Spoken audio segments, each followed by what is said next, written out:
All right, guys, welcome back to the stream. Welcome back to the channel. Welcome if you are new here. Appreciate you guys joining me today and waiting patiently for the intro to finish up. As always, MBG is truly cooked. Am I cooked? Hopefully not. Hopefully not. Not yet, right? We still got some time. Maybe 3 hours into the stream.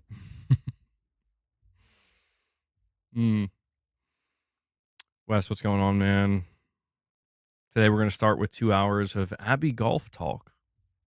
No, I mean, obviously we're going to be talking about Naughty Dog today, and we're going to be talking about their second game that they're working on. We got some new information to go over about it. I imagine The Last of Us Part 2 will come up. I'm not going to say that we're not going to talk about it, but I can promise I'm not going to talk about it for 2 hours. No, it's not a joke, Wes. I mean, that's happened many times. Many times. I mean, I feel like the Last of Us conversation, you know, it's more prevalent than ever because of season 2 on HBO. But yeah, we're going to be talking not only about Naughty Dog and their second game and the new information. Actually, we have an update on that second game that we didn't even get to cover in the video. We didn't even get to cover it in the video because it came out shortly after. We have like an insider giving us some idea of the scale and scope of this second Naughty Dog game. We're going to be talking about Kojima Productions and Physint, which is the next game after Death Stranding 2, and we are getting, unsurprisingly, confirmation that this game is 5 to 6 years away, and it's not going to be well, I don't know if it's going to be a PlayStation 5 game, but we do know it will be a PlayStation 6 game by that point. It could be cross-gen, but, you know, Kojima is giving us a little bit of an update on that. And we're going to be talking more about Marathon.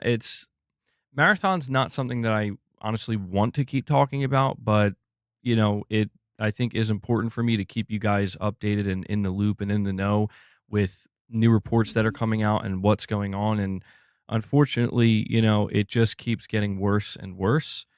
And so, you know, the reason why I put that Marathon's truly cooked in my title is because it really does seem like there is no coming back from this, which is really sad to think about. But at least for this game, I don't know if I can speak for Bungie entirely, but at least for this game, will there be a rant? I don't know that there's going to be a rant.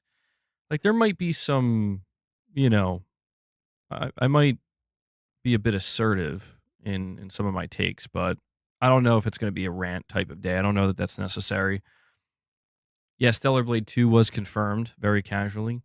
I see you're saying, unfortunately, there is no showcase or state of play for this summer. Well, we don't know that yet. We don't know that yet. I will admit that it's strange that we haven't gotten any rumors or anything yet. Like, nothing. I've talked about that. I've been kind of waiting each week to see if something comes out. But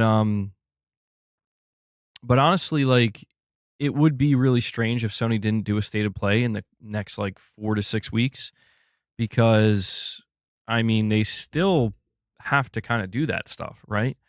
They still have to show some of their games. They have to do it for third parties. You know, I mean, I guess technically if they really didn't want to, they wouldn't have to, but I still believe at the very least we're going to be getting a state of play. I just wouldn't be surprised if it's going to be in like June or something like that. You know, you're saying you're feeling some hype. What are you feeling hype for? You know, is this in regards to Marathon? It's funny how Kojima acknowledges OD and then talks about going all in on Physint after DS2 rather than mentioning OD. Yeah, that I saw people mentioning that, and they feel like it's a little strange where this game that Kojima's working on, Physint, he straight up says like, yeah, you know, it's 5 to 6 years away, and that's what we're going to be moving on to next. And there was like zero mention of OD, and we haven't seen OD in, I want to say, like 2 years or something. It's been a long time. We haven't gotten any updates. So, some people are thinking that's a little strange and, see people wondering, like, is it possible it got canceled? And I feel like if it got canceled, we would have heard about that. But I think it's still coming. I mean, maybe he's not saying anything about it because the Xbox showcase is happening in just a couple of weeks and maybe it's planned to show up there and have a big presentation or something like that. The one thing we do know about OD that is important for people to keep in mind is it is a smaller game. He did mention this numerous times in the past. He said he's working on two games, one big, one small. The big one, as we know now, is Death Stranding. So the other one is a small one is OD. And Physint's definitely not a small game, as you can infer just by, him straight up telling you like it's going to be like a 5 or 6 year game. Uh, but OD is one that I would like to see more of. Yeah. Assuming it didn't actually get canceled. Kojima said he's preparing a final trailer for Death Stranding 2 in June. Maybe that could show up at Summer Game Fest. Yeah. Yeah. I mean, anytime Jeff Keighley hosts a show, there's a decent chance Kojima's going to show up. And considering the timing, yeah, do I think we need to see more of Death Stranding 2? No, I don't. I don't think we need to see more. But considering the timing, yeah, if he wants to drop one last trailer, like a launch trailer, which, since it's Kojima, a launch trailer will probably be approximately 7 to 8 minutes long for him. He did say he's going to reveal a bunch of new information. Summer Game Fest is going to be June 6th. So it's going to be interesting the first week of June, basically. June 6th, which I believe is... actually, I don't know when. Okay, I was correct. June 6th falls on a Friday. So that's going to be Summer Game Fest. And then on June 8th, it's going to be... the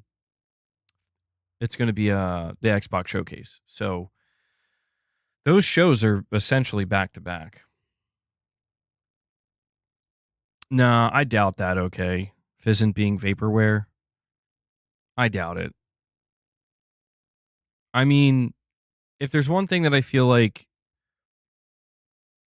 Sony, even if they make changes to their budgets, I think trying to keep Kojima locked in, especially for a game that, it sounds like it's going to be more traditional type of, him going back to his roots to a degree, like Metal Gear Solid-esque. I think Sony wants that. That to me sounds like something they would want, and they'd be willing to pay for a little bit. Uncharted 5, A Thief's Beginning. Yeah, we're going to talk about that. Some interesting news coming out about this new game from Naughty Dog. You want a new Uncharted, like an Uncharted 5, Drake's daughter and traveling together?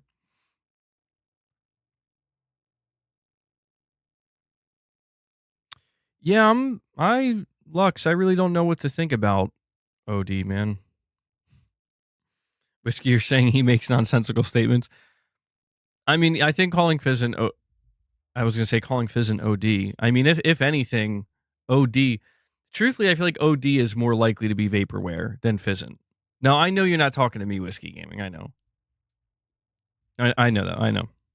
But I do think OD is more likely to be vaporware at the rate things are going, just because it's like everything about that game has been surrounded with weirdness, and he's like has to constantly reassure everybody like it's a game. I swear it's a game.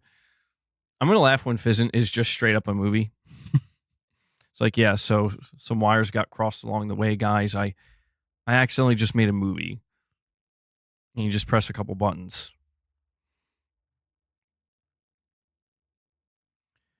I would imagine that, considering one of the things that Sony announced is that they want to get a better hold on the financial side, more financial discipline with their first party studios.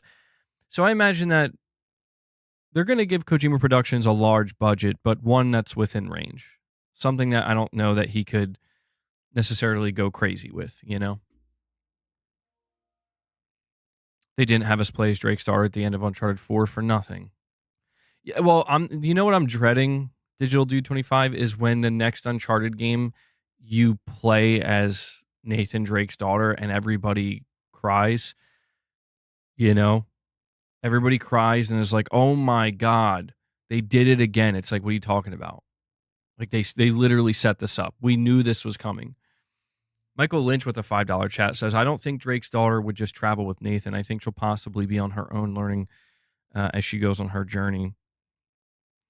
I could see something along the lines of like she like I think a cool story for Uncharted 5 would be, you know, Nathan Drake's, older, maybe more like around Sully's age or something like that. And his daughter's a full adult now and she's out there kind of following in his footsteps and she comes to him with like the proposition of like we should go like I know what you used to do, like let's do it, like I found something, a treasure or something we can go after. And he's like no no no, like he's like telling her like no we're not doing that, don't even think about it, it's not happening. And she kind of goes off and does it herself, and then Nathan finds out and then basically has to go like follow her and find her. And I and then at some point in the story like they finally converge. I could see some, like, to me that sounds like a pretty cool story. That would be, I think, a decent way to, um, to kind of usher in a new main protagonist for Uncharted, but still keep Nathan Drake involved. Because I don't, if Nathan Drake's going to be in the game in any capacity, I don't know that he's just going to be like, yeah, let's go out there and do it. Like I want my daughter in danger. I couldn't, I don't see it that way. Did I see the Wolverine gameplay leak? Was there another one? Uh-oh. Hold on. There was another. No, I didn't. Is there something peculiar about it? Is there something I should know? I've seen quite a few gameplay snippets from like the 2023 hack or whatever, but if there's something more recent, I haven't seen it.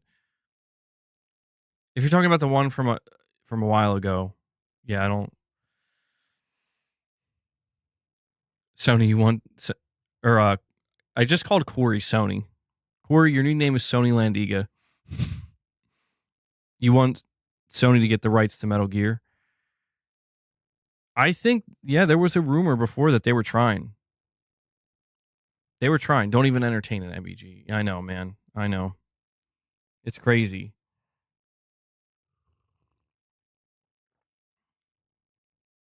Woker. Insomniac's never going to live down the Wokerine. It's too easy. That one's too easy. It popped up on Twitter today. Let me see. Was it like an updated build? Let me see if I can. Really quick. I just went on Twitter and I see that Shinobi 602 is reporting, or this is coming from Eurogamer. Housemarque is fully focused on single player premium games, no plans for live service titles. Saying the right things. Boss, can you stop attacking Leia? I'd really appreciate that. I just typed in Wolverine gameplay. Maybe I could do like Wolverine leak.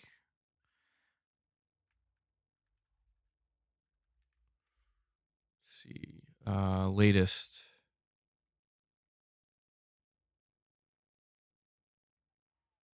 I'm not seeing anything.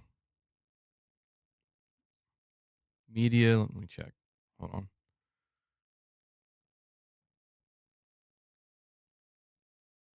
I'm not seeing. I mean, my assumption is that anything we see in terms of a Wolverine gameplay leak is probably from that 2023 hack. Yeah, I don't think there's any new stuff, but there was a lot. The thing about it is, it wouldn't surprise me if people were still finding new stuff from that hack because everything came out. Wait, hold on. Why are you saying I'm ignoring you? What did I miss? What did I miss? Michael Lynch, you're saying, why would you want to ruin it for yourself? Well, to be honest, it's not so much that I want to. No, boss. It's not that I want to ruin it for myself. It's just I want it to see if, because I would know right away, even just seeing like 3 or 4 seconds of it, if it was stuff from before, like that I already saw, or if it's something new. Because if it's like a new leak, I would have to really question like how that's even possible at this point. Oh, you were screaming at me to stop because you don't want me to look it up. Well, luckily I didn't come across anything, so you don't have to worry. I do wonder what's going on with Wolverine. It really feels like we should have seen more of that game, but yeah, I don't really need to see any more. Like, it's not something that I want to actively necessarily like encourage. Like, yeah, we want to see like a whole thing of leaked gameplay. We've already been down that road. I'm at a point with Wolverine where it's like, Insomniac, just show me a new something official, anything. I don't care. Show me a freaking screenshot. Whatever it is, just show me something official. Looking at over all the stuff in that Insomniac hack when that happened, it kind of sucked because it's like I could see some of the like great stuff that they were cooking up, but you could tell like, yeah, this is like, this is so early in development that nobody's supposed to see this unless you work at Insomniac. And it really sucked to see that kind of like being picked apart. You think they had a change in vision for Wolverine, hence the new director? Stellar Blade 2 MBG, Yep. Shift Up just casually confirmed Stellar Blade 2. I wonder if Sony's going to publish it again.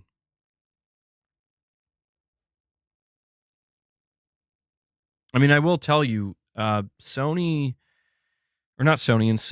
having a change in director for Wolverine, I think was very significant. Jeff Grubb claimed that that Wolverine development was actually still going smoothly, but yeah, they did have to change the director. You think they might do another Uncharted game with Nadine and Chloe? That would be an interesting direction to go in.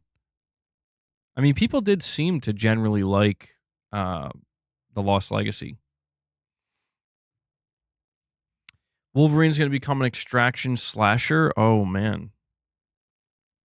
They took Bungie's advice then.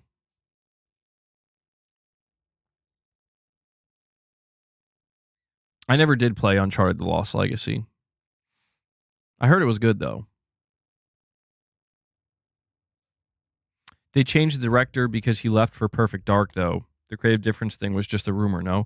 Well, I mean, we're not going to know the full story, but what I can tell you is, like, it's highly unlikely that the director of Wolverine willingly did that. I think it's safe to say that going from developing a Wolverine game, a AAA Wolverine game, to Perfect Dark, no offense to Perfect Dark, but it's like, that's a downgrade, you would want to stay on Wolverine. So I think I do think there was some kind of creative difference. That's right, Digital Dude. I heard it was good and I still never played it. Well, to be fair, that's common practice with me. I hear that a lot of games are good and then I proceed to not play them, maybe until years later. My God, why is my nose itching like that?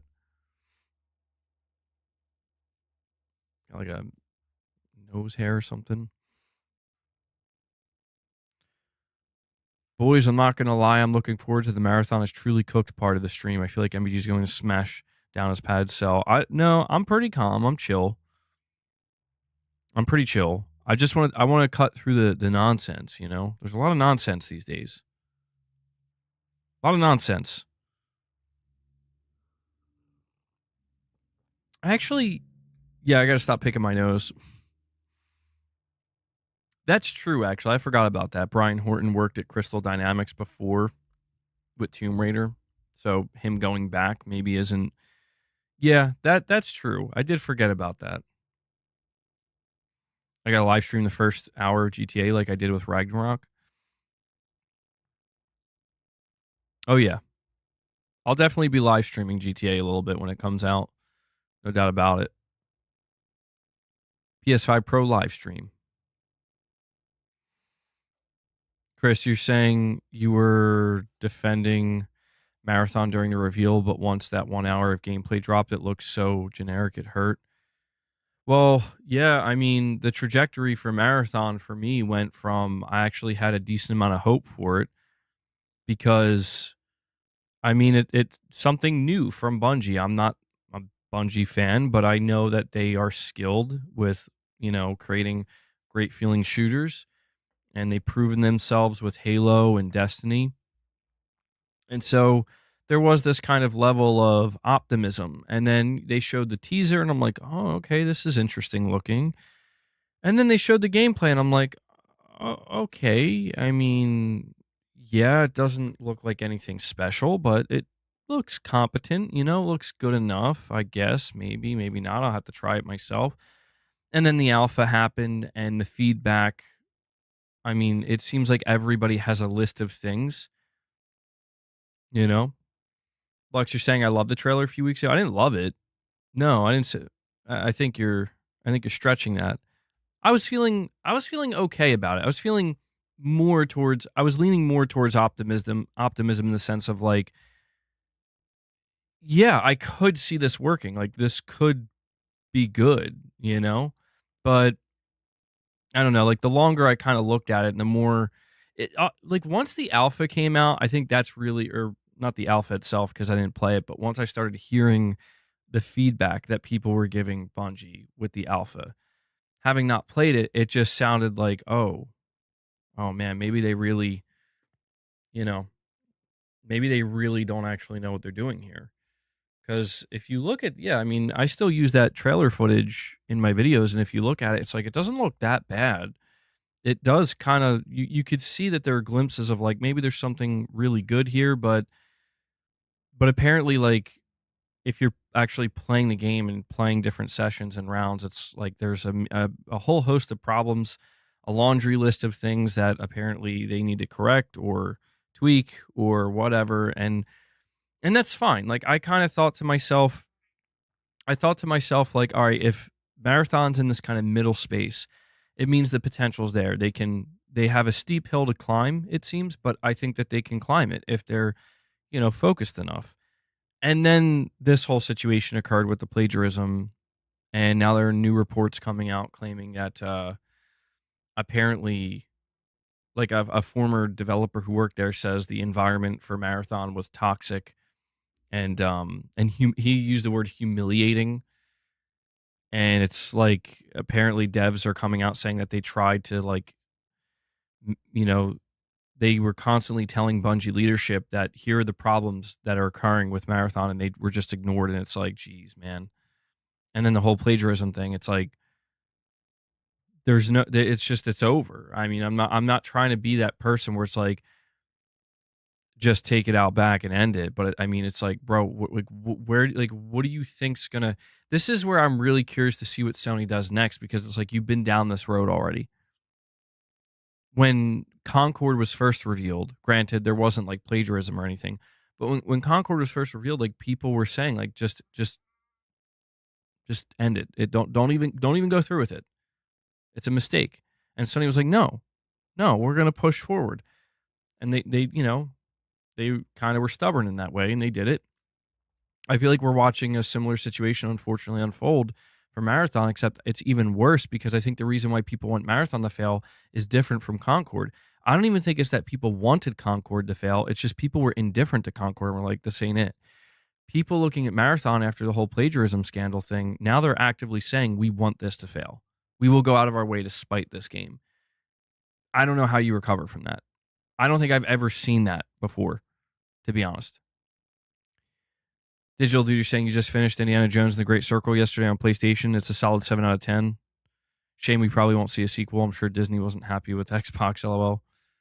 Game had many bugs. Yeah, I mean, I'm unsure if they're going to do a sequel too. They might. I mean, considering a sequel would probably ship on PS5 day one, they might.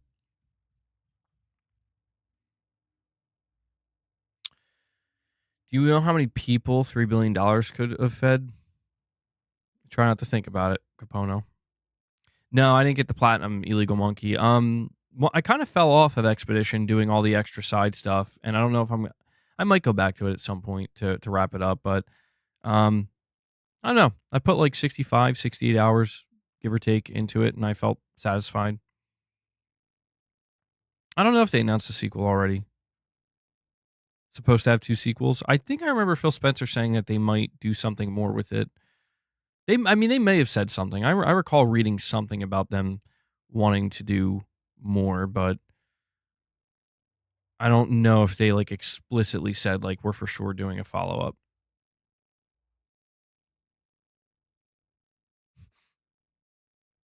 Yeah, when I was streaming Indiana Jones, I encountered a really strange bug.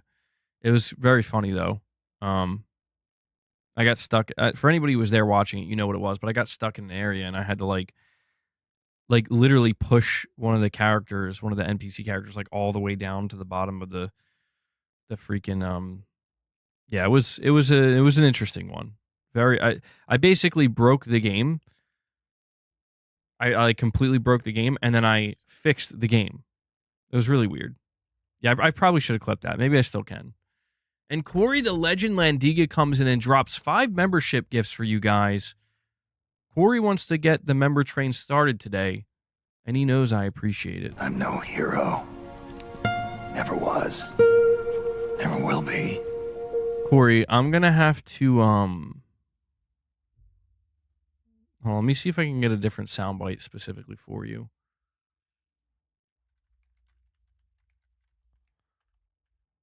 Hold on. This may or may not be worth it. We're going to find out, Corey.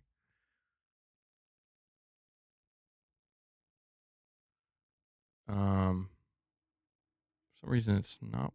Uh-oh. Hold on. Okay. Let's see.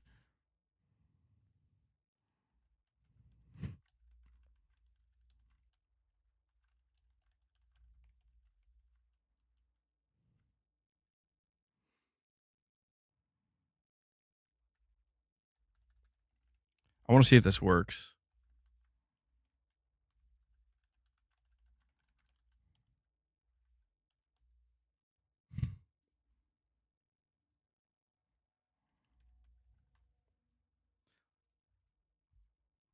Okay. Sorry. Apparently it won't let me without logging in. Damn it. I'm sorry, Corey. I tried for you, man. I tried for you. There might be another way, too. This is stupid. Let's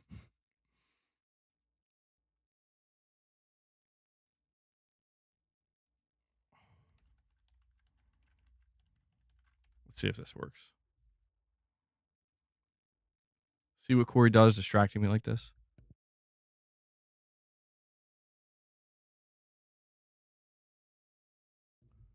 I don't think it's going to work. Corey, do you read me?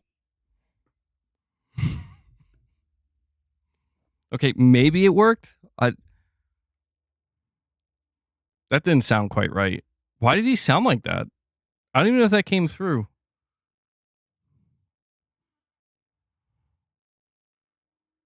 They need to work on that.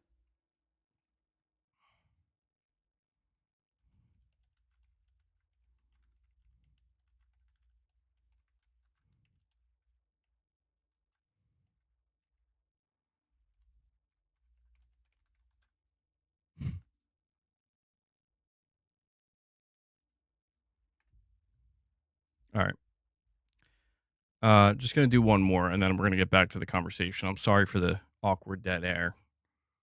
But this is Corey's fault because anytime I see him drop memberships, he makes me think of this. It's time to commence Operation Croc Annihilation. Why does he pronounce annihilation annihilation?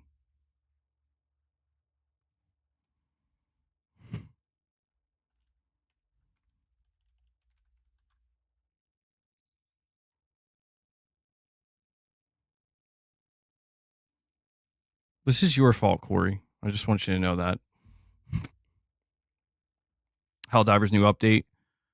Yeah, so it seems like the new Helldivers update is garnering a lot of players, man.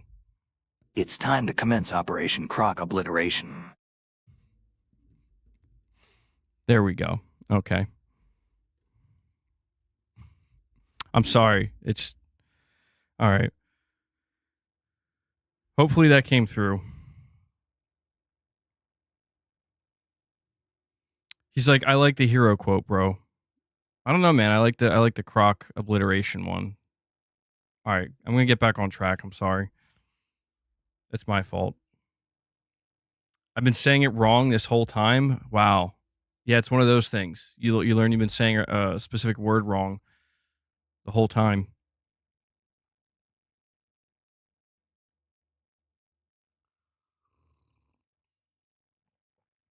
Um, yeah, Physint is going to be a PlayStation 6. I don't know if it's going to be a PlayStation 6 launch title. I don't think so. The reason why I say this is because the PlayStation 6 is probably going to be out maybe in 2027, the latest 2028, and Kojima's saying that this game's going to take 5 to 6 years to develop. So, at the earliest, we're looking at 2030. A couple years after the PS5 will be out. We don't know if OD is canceled. I don't think it is. There's been no word of OD's cancellation, but we haven't heard anything about it either.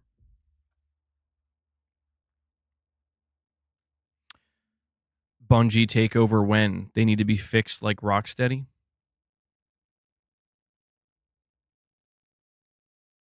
Well, that's the big thing that people are calling for right now. People want to see the C-suite of Bungie gutted. They want to see Sony completely take over and run the ship because it seems at this point that that's the only thing that could potentially save Bungie and turn things around. And I agree.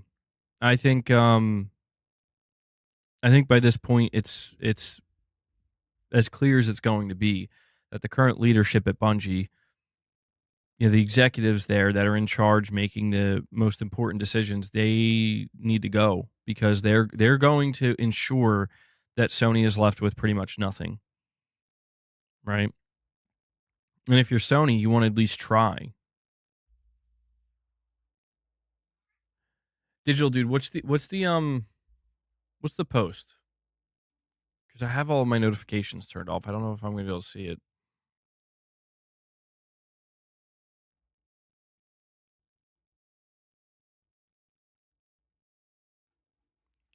Let me see.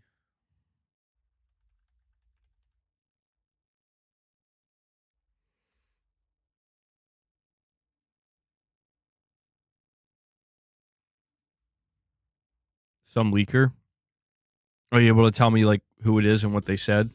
Because unfortunately, I'm not going to be able to find it.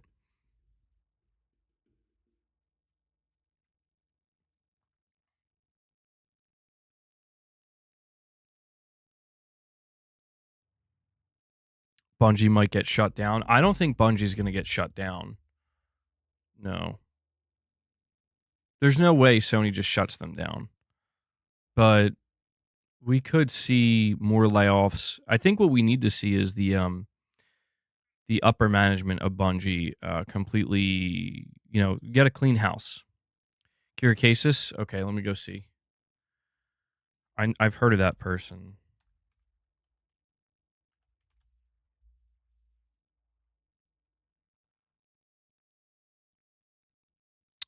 I just found out something that's going to make some of you, especially those over 30, feel like your heart's about to stop. More info soon. Well, I mean, I'm over 30.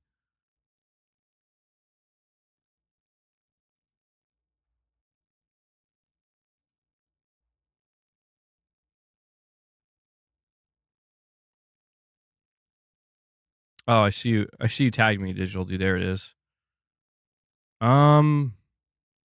I mean, it's very vague. Like, I don't know what that could mean.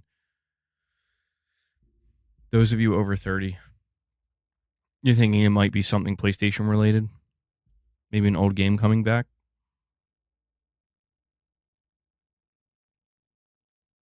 Yeah, I mean, it could be a lot of things. Whatever it is, it's going to make us feel old, though, right?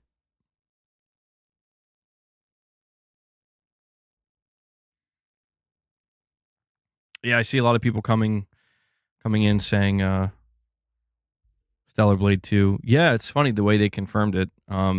Shift Up just put out like a roadmap, and just on that roadmap was just Stellar Blade 2. It's right there.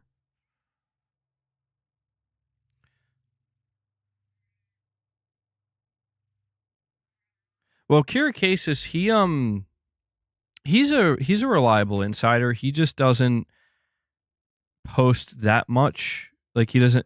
The last thing I remember him revealing about PlayStation, which he was correct about, was the Lego Horizon game. I think he may have been the first one potentially. Maybe I'm getting that wrong. Hold on one sec, guys.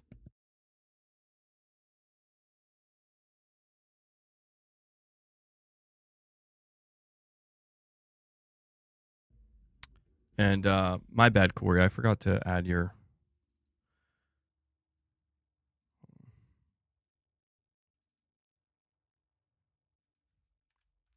Sorry about that.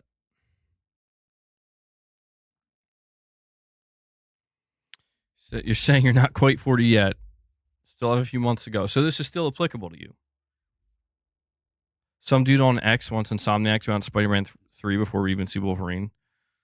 These types of people are the problem with the gaming community. Yeah, while they're at it, they should just announce their X-Men game that's slated for 2030. Why not? Why not?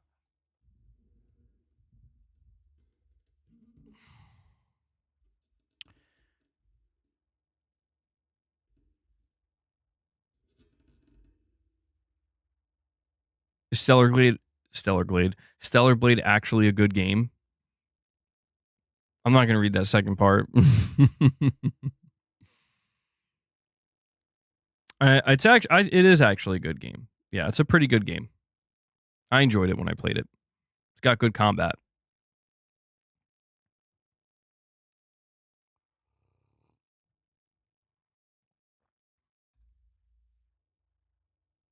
The next Call of Duty title? Yeah, so it seems like they're doing what they did with Modern Warfare, where they had Modern Warfare 2 and then Modern Warfare 3. Now they're going to do Black Ops 6 and Black Ops 7. They're going to have wall running again. I mean, yeah.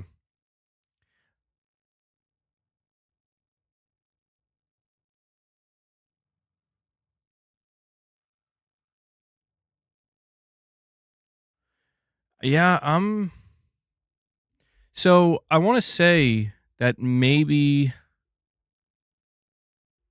really quick, getting back to Kirakesis, he says, I just found out something that's going to make some of you, especially those of you over 30, feel like your heart's about to stop.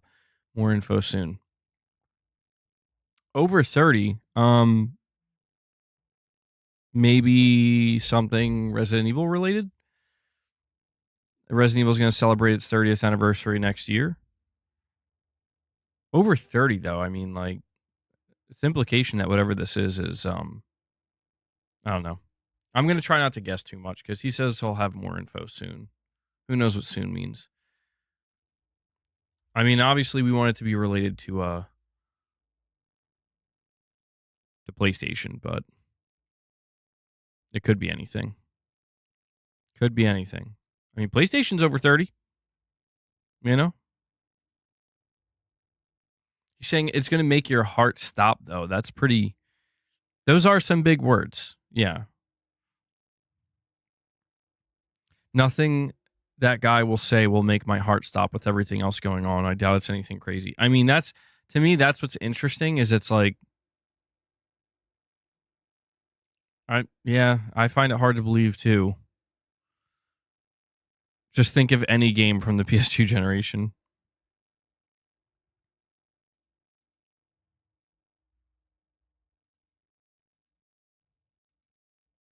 Nintendo related.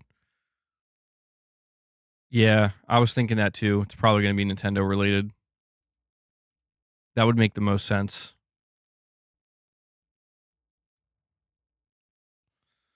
You want Naughty Dog to make a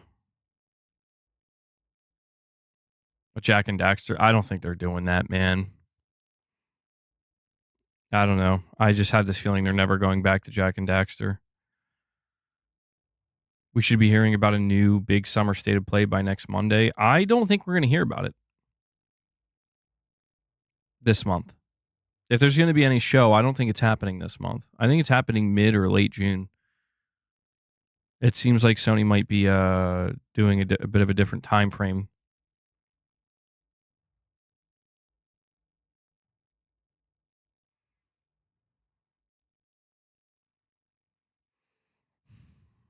Yeah, a showcase would be nice, man.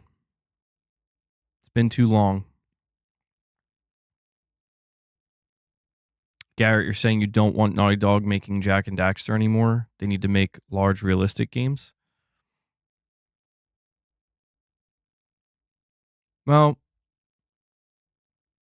I mean, this new Naughty Dog game, the second Naughty Dog game, there's a couple of really interesting things about it that pique my interest. And I think will pique a lot of people's interest for now until we actually see it. The first thing is that Neil Druckmann's not writing or directing it. Now, I went to check the comments on my video today, and it seems like a lot of people are very happy to hear that Neil Druckmann's not writing or directing this next Naughty Dog game. He is still producing it, though. And if you want to know what that means, a video game producer will manage employees creating video games, play an executive role during each development phase, and ensure the quality and timelines of the teams working on the project. Your role will be more business focused than creative. You'll handle the budget and ensure production runs on schedule. So creatively, Neil Druckmann is not involved in this new game. And I think that that's interesting because I don't know when the last Naughty Dog game that he wasn't involved with creatively, I think, was Uncharted 3. That's how long ago it was.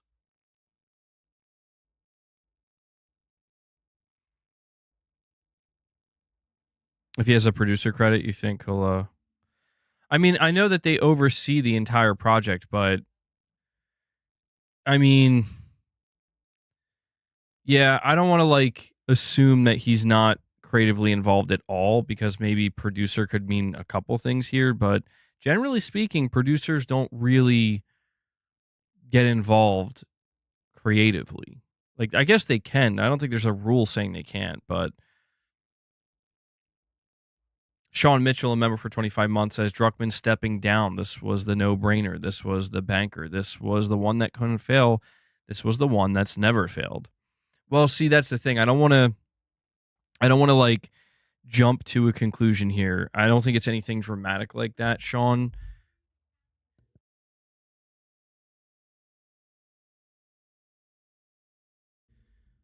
Um I don't think it's anything dramatic like him stepping down or anything like that. But I don't know. It I guess the idea is like Naughty Dog wants to have multiple games in development at all time, and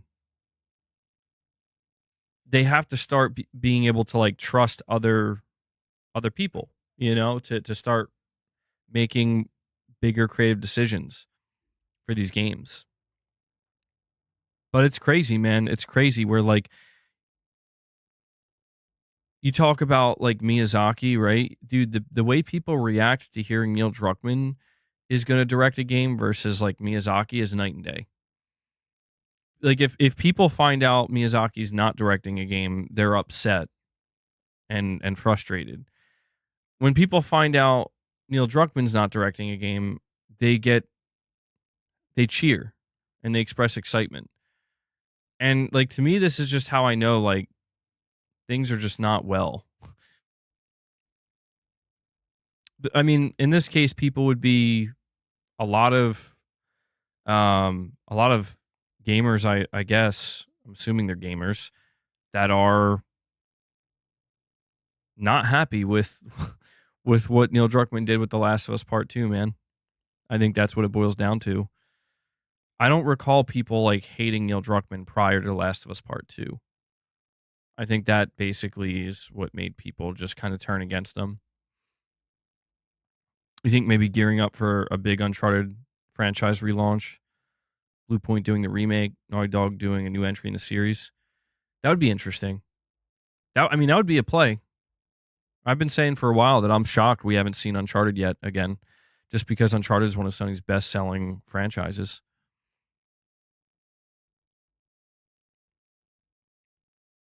You're sad for Druckmann. He did really well with Uncharted 4. Well, I mean, you know, you think it's ridiculous how even if you don't like The Last of Us 2, they make it seem like Naughty Dog has been shit since its inception? Well, I really do think, and I promised, I told you guys, like, I'm not going to talk about The Last of Us Part 2 for hours. I'm not going to do that. But I really do believe it was that game that, like, you know, I've said it before and I'll say it again. Like, 99.99% of creatives, storytellers, would never even think about doing what they did in in this game. I still have the firm belief, and it's just I'm just one person, I'm just one opinion.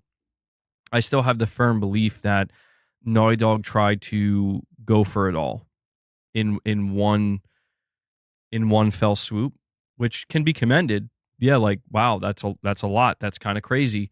I don't think it. I mean, and it's just my opinion. I don't think they pulled it off. That's just me. They wanted to. Spoiler warning for The Last of Us Part 2. We want to kill off one of the beloved characters. We want to kill off the main character that you played as in the first game, and then we want to have you play half of this game as the person who did that, who killed off one of your favorite characters. That's, I mean, dude, I'll tell you right now, when they pitched that idea, there's probably so many people that are like, oh, this ain't going to work. And I'm sure they had their doubts too. And they committed to it, for better or for worse, they committed to it. But it just seems to me that prior to that decision, I don't recall people having such an axe to grind with Naughty Dog. It's one game. It's not like Joel was in 4 games before he died. That's true. Yeah. And to be fair, I've talked about it before. Like, I think they did Joel justice, in a sense. They did him justice. I say this as somebody who didn't like the story of The Last of Us Part 2, but it's like they didn't make it seem like, man, what a garbage dude that deserved it. No, like, if you play the entire game, it's like, no, they showed that he was he was a decent guy that just generally speaking wanted to live a normal life and wanted to have a daughter. And it's like, yeah, I don't think they didn't really demonize him. I just think the problem was that people really wanted to see a different type of story unfold between him and Ellie, considering the type of story we got in the first game. And I'm one of those people. And I'm watching The Last of Us Season 2, and I'm seeing all the conversations that are happening. And yeah, it's just, it's one of these things. And to be fair too, like, something I'm not bringing up here, and I think that this is another, I think this might be, unfortunately, even the biggest thing that people have a problem with Naughty Dog. I put out a post on Twitter where I was telling people, I was just saying, hey, it's been confirmed that there is a second Naughty Dog project and Neil Druckmann is producing, not writing or directing, though. And the top comment on that, with the most upvotes, is it's going to be Last of GAAS. And, there's just a whole nother angle with, Rice Eater saying right now, Neil got intimidated by Joel's masculinity. And it's like, there's a whole nother angle with this that veers into territory that, I'll be honest, I'm exhausted by, where it's like, yeah, sometimes some stuff gets annoying, but I think some people are a little bit disingenuous. So you guys told me the other day to go check the Last of Us 2 subreddit, and I did. And it's literally, the entire subreddit is just people making jokes about that line in the show where Ellie says, I'm going to be a dad. And it's like, yikes, man. What is it? I just don't understand what's happening. It's just getting tiring, where it's like, I'm ready to move on, man. I really don't care what. This is why I'm saying, I'm not going to jump to conclusions with Intergalactic. because it's like, if Intergalactic is a good video game with a pretty good story, and that's or a very good video game with even a very good story, if that's all it turns out to be, then people are gonna have to shut up. Like, they're gonna have to, because the idea is, people, when they look at The Last of Us Part 2, are like, well, Neil Druckmann very clearly has an aggressive agenda, and he's the worst. And as long as he's involved in any of these projects, it's going to remain that way. And it's like, that's a possibility. I'm not here to tell you it's not. He very well, I mean, well, to be fair, I think Neil kind of hurt himself here, where he did say he had an agenda. It wasn't like something crazy, but it was an agenda nonetheless. He said his agenda was he wanted to, create like a strong female lesbian lead character, and a mission accomplished. You did that with Ellie. And I don't think most people's problem is with Ellie. It's just, it's what he did after that I think a lot of people were like, bro, all right, now you took it too far.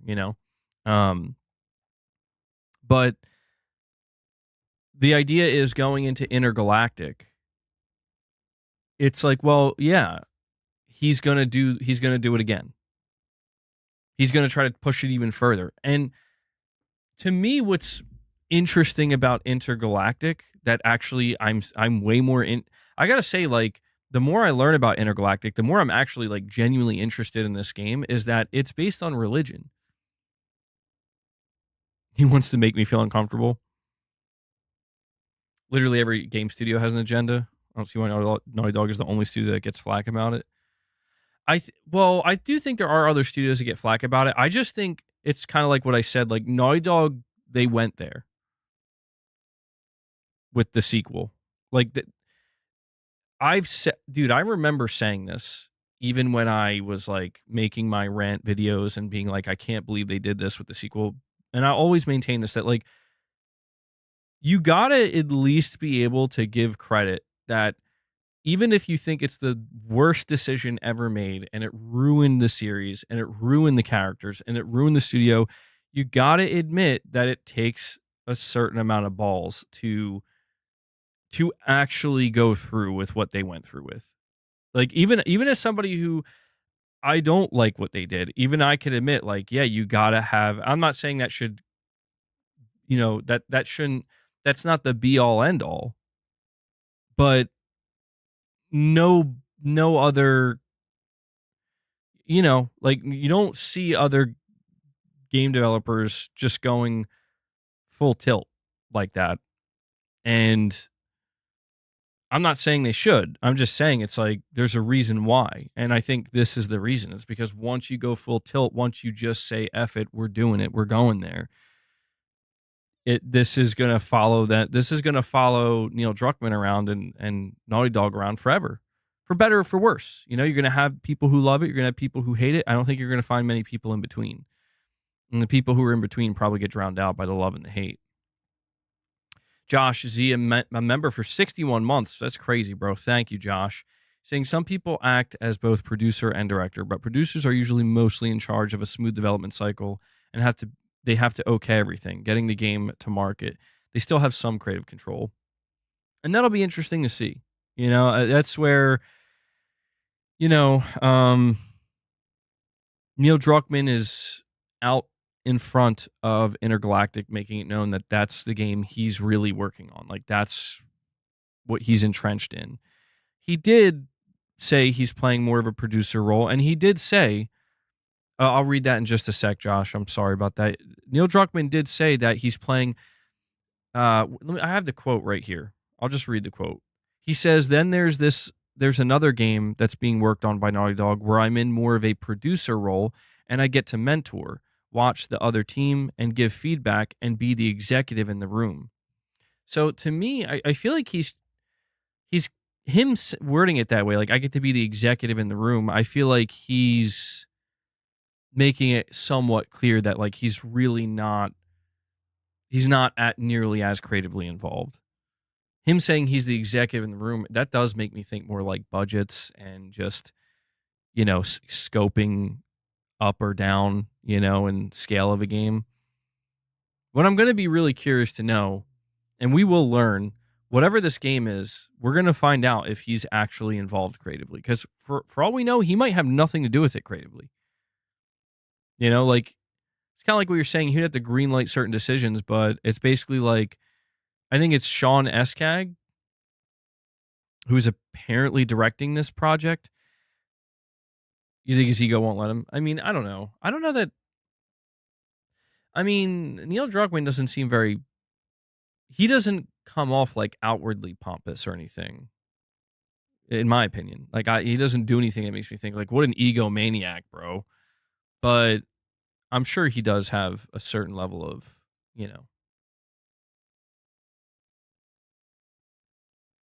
Yeah, I don't know Neil Druckmann. The only thing I know about Neil is what I see in interviews, you know. And in the interviews I've watched with him, he seems. I'll be honest, man. Like, sometimes I'm like, you're the dude who made The Last of Us. I'm just like, I'm not even trying to be rude. It's just like he's deceptive in that sense where he just seems like a totally normal dude where it's like, oh, like I would have never thought that you were the one who made those crazy decisions with The Last of Us Part 2. You would imagine somebody who does that as more of an eccentric or something, like somebody who's really, you know, really different, I guess you could say.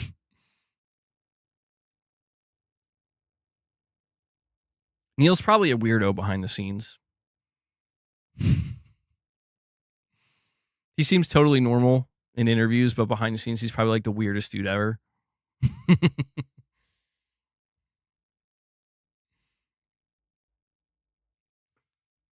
But yeah, man, I'm curious to know what this next Naughty Dog project is because I think people are already hating on Intergalactic. And listen, man, I'm just gonna put this out here right now. I think people who are hating on Intergalactic because of the main character, I feel like they're reaching, and they're, if anything, it's like you're kind of feeding into the thing that you claim to have such a problem with to a degree where it's like there's nothing. If you go watch that Intergalactic trailer, there's nothing there that should make you feel upset, except for, oh, I don't want to play a space themed game. You know what I mean? Like, I wish it was a different setting or a different genre or something, Um, Other than that, there's really nothing that should get you upset. And it's just like, okay, so the main character's a female. The main character shaved her head. And it's like, why does that mean this is going to be a bad game? And, it's because people, they have a like fear. Well, it's like, if you played The Last of Us Part 2, they're trying to make everything gay and lame. And, it's all about pushing agendas and all this stuff. And it's like, well, I mean, I can kind of understand why somebody would come to that conclusion with some of the things that are present in The Last of Us and The Last of Us Part 2, or even like Uncharted 4 to a degree. But it's like, I don't know, man. You're just, people are making it sound like, I think a better way to, embrace this conversation is people make it sound like the writing in The Last of Us Part 2 is garbage or something. Like there being like there's no subtext whatsoever. And if anything, this is the criticism that people have with The Last of Us 2 season 2 on HBO is there really isn't much subtext. Now, granted, maybe they're choosing to remove that subtext because they feel like they have to because they got like an hour to work with to get a lot of different, to convey a lot of different themes at one time. I don't know, but the one thing I will say is that like The Last of Us Part 2 does not, although I will say, like, people mention like the bigot sandwiches and stuff like that. It's like, okay, so there are some times where there's a lack of subtext, but generally speaking, I'm just trying to say that like I understand people, they have a problem with studio culture where they, like, let's just face it, people believe that most Western studios, especially Western studios like um I don't know, like Naughty Dog. Like they just, it's like they're entrenched in left leaning politics, and that just bleeds over into their games. And it's like, yes, it does. But that doesn't, to me, as somebody where it's like I'm not necessarily on that side of the fence per se. It's not usually. To me, I only have a problem with it if it's like, okay, well, how are you choosing to present it? And most of the time, they're not doing anything too crazy, you know? Um, but I don't know. That's where I guess people would disagree. You guys get way too deep with Naughty Dog. It's like it's a cult or something. Oh, you think we get deep with Naughty Dog, bro? You, you, Chris, you should see some of the content I come across. You think we get deep with Naughty Dog, bro? People, people have dedicated like podcasts with like 10 different people on it, just talking about this one thing the whole time. It's like, yeah, I do think this is where I feel like there is a level of like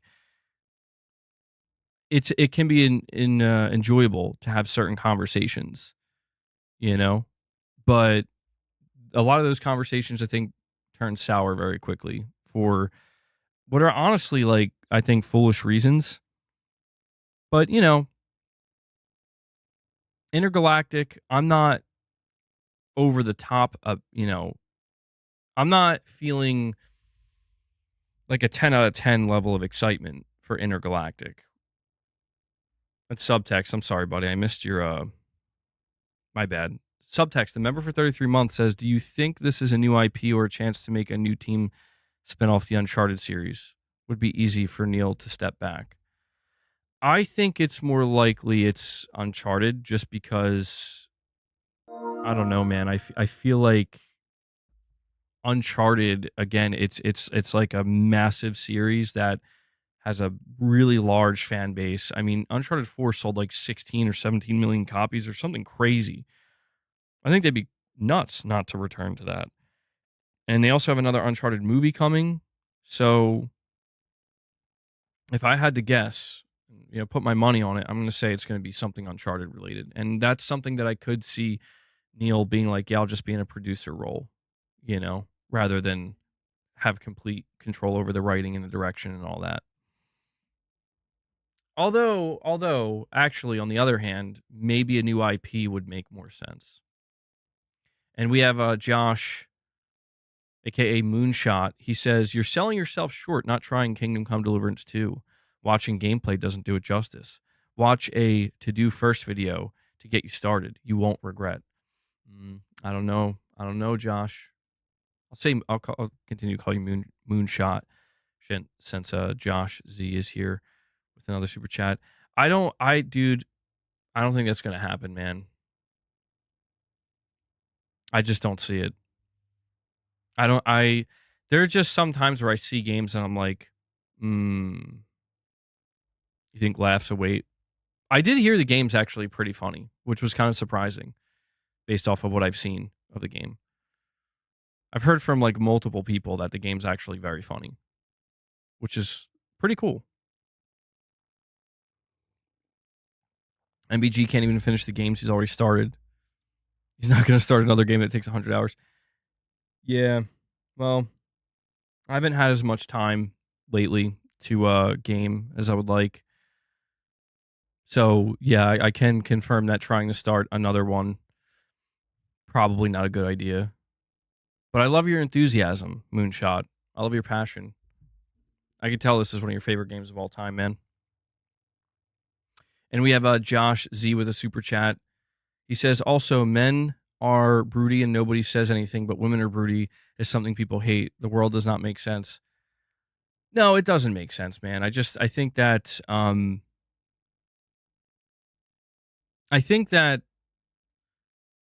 here's one thing I will say.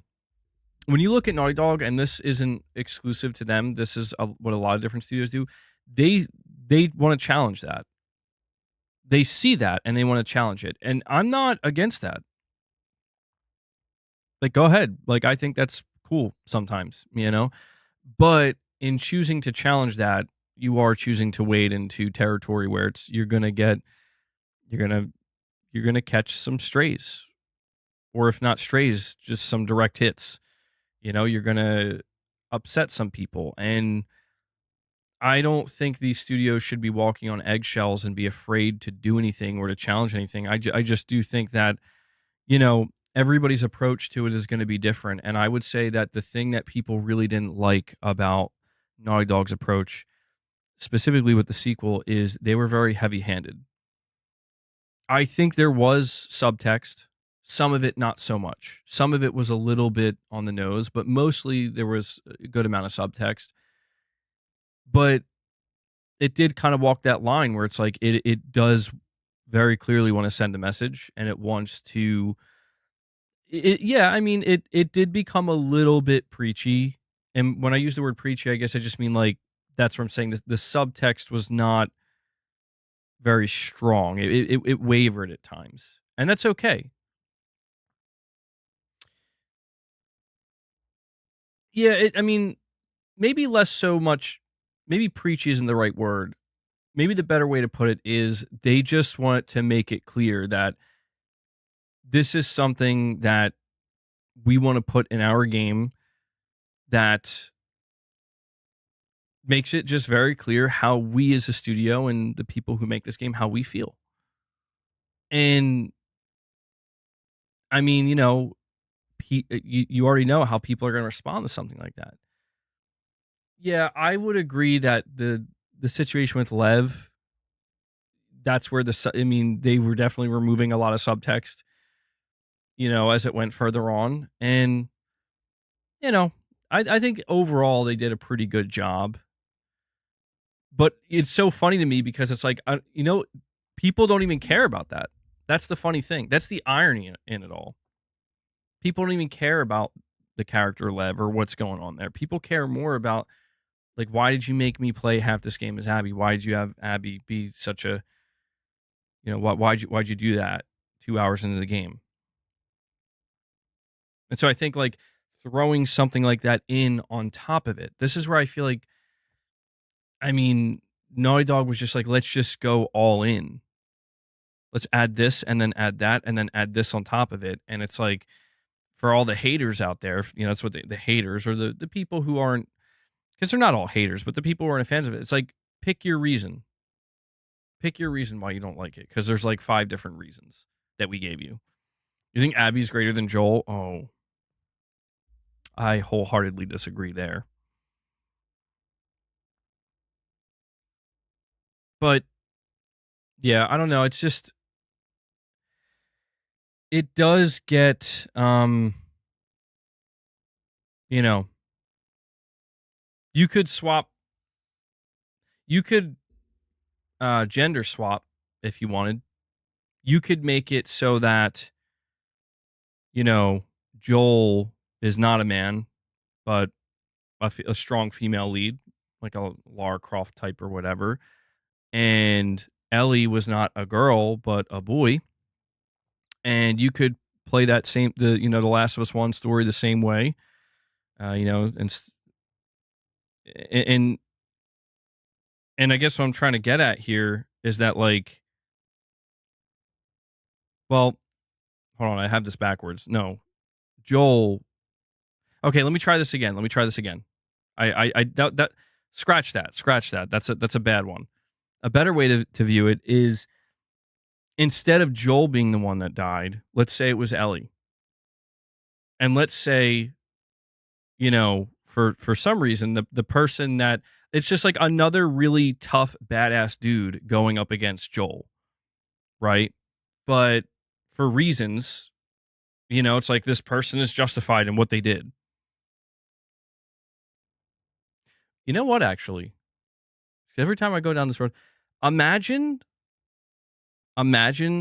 some crazy badass scientist dude kidnaps Ellie and then actually goes through with making the cure, and it does kill her.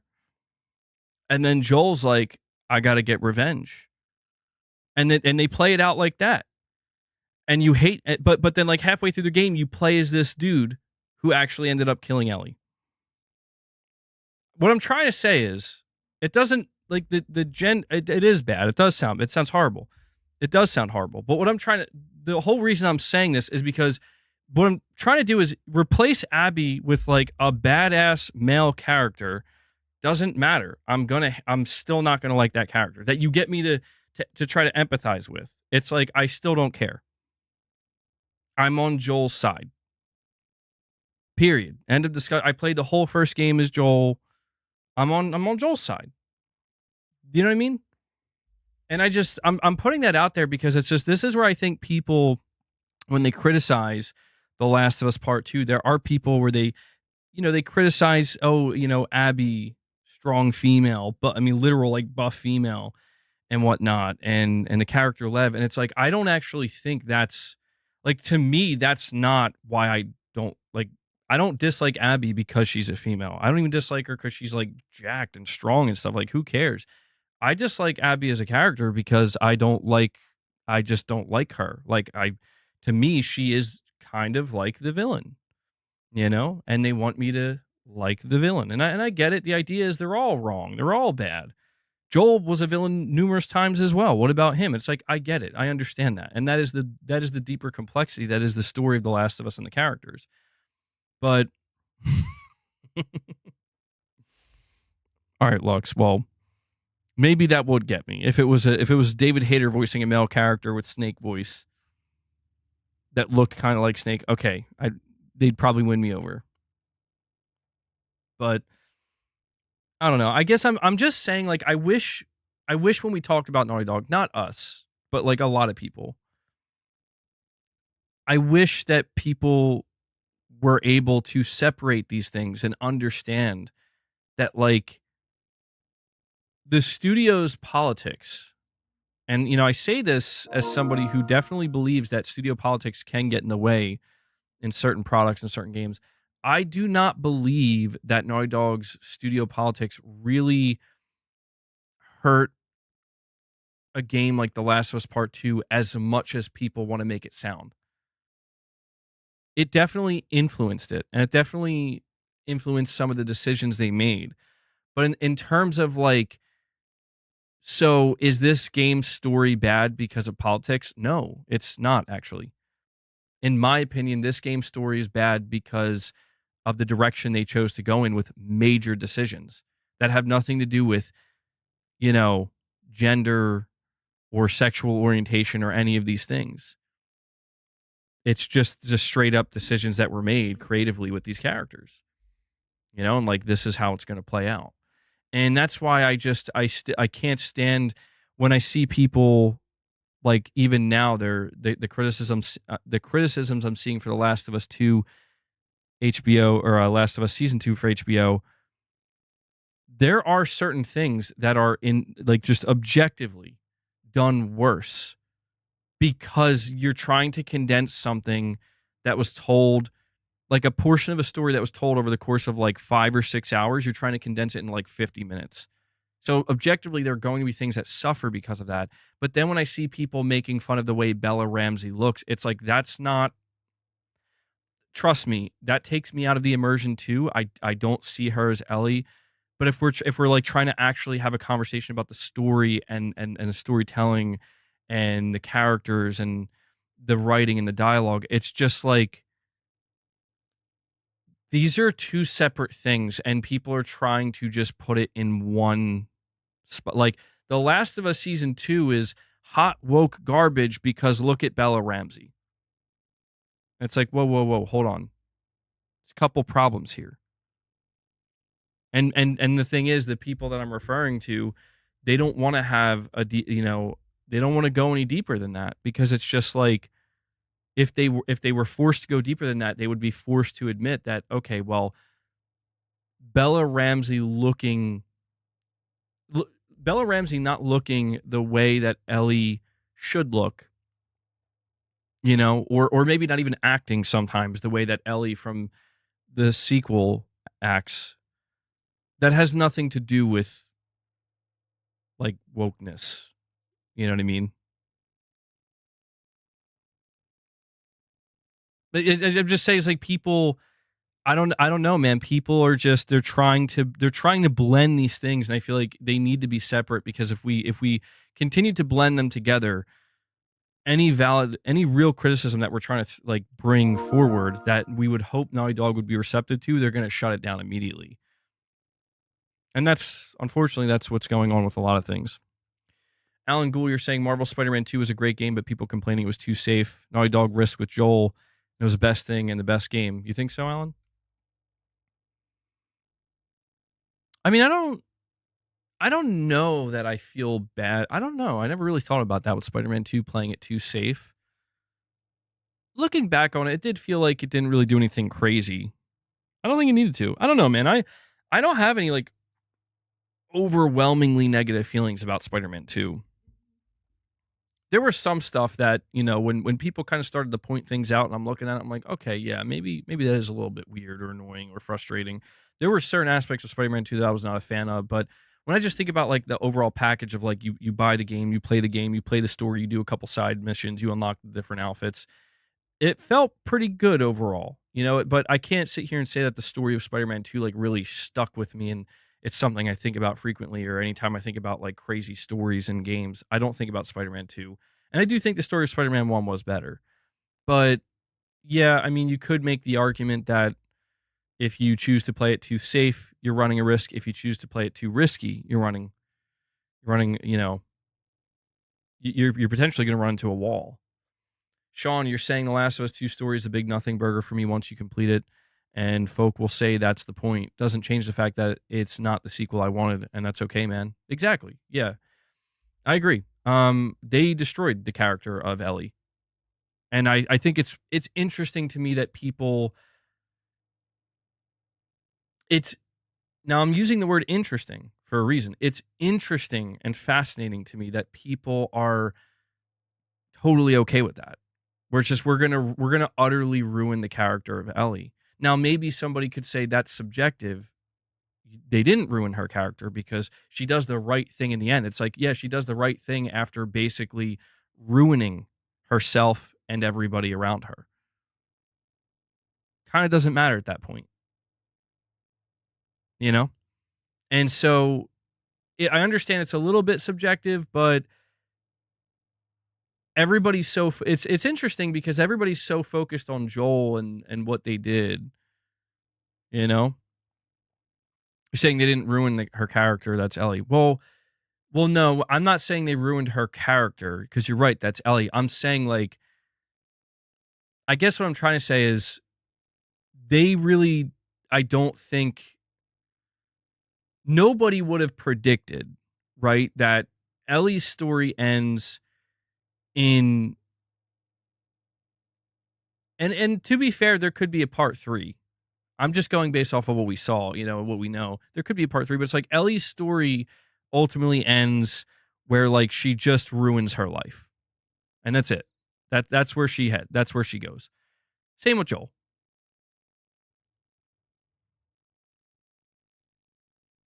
You know who got out scot-free though?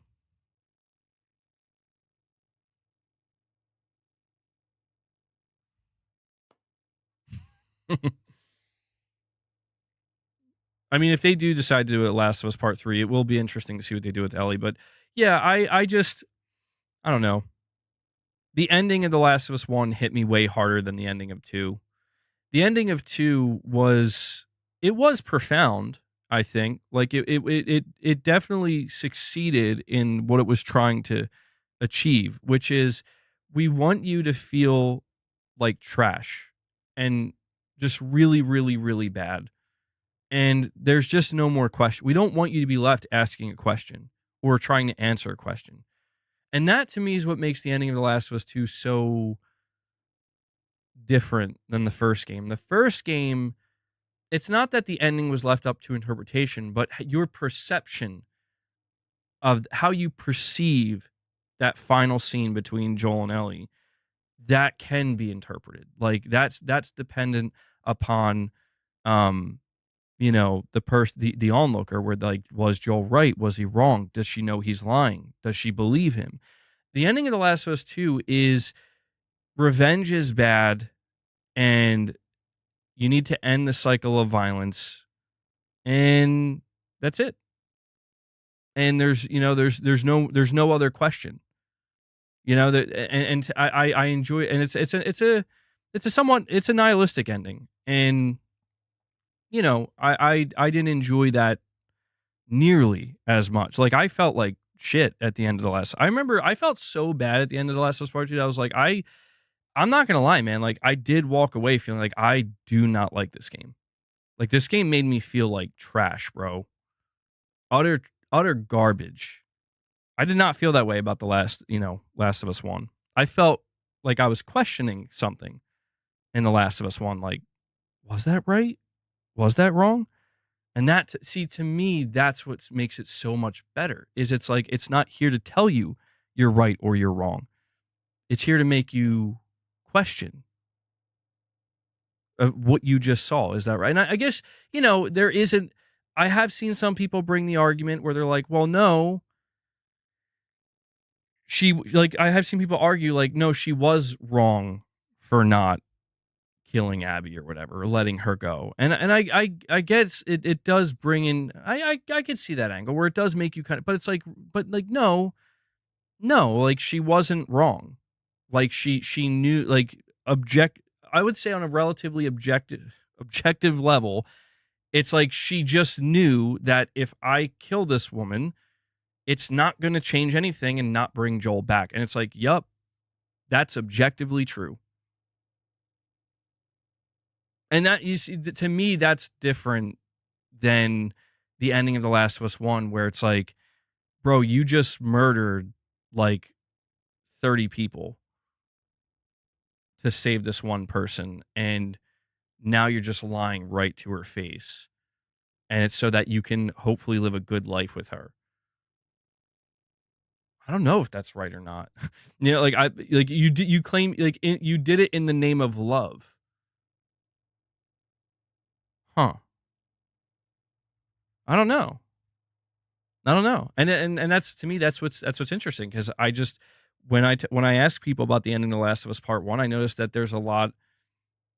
I am stuck in a trance. You're right. Oh my God. I'm not talking about The Last of Us for 2 hours. Proceeds to talk about The Last of Us for 2 hours. Damn it. I did it again. This is Neil Druckmann's fault, bro.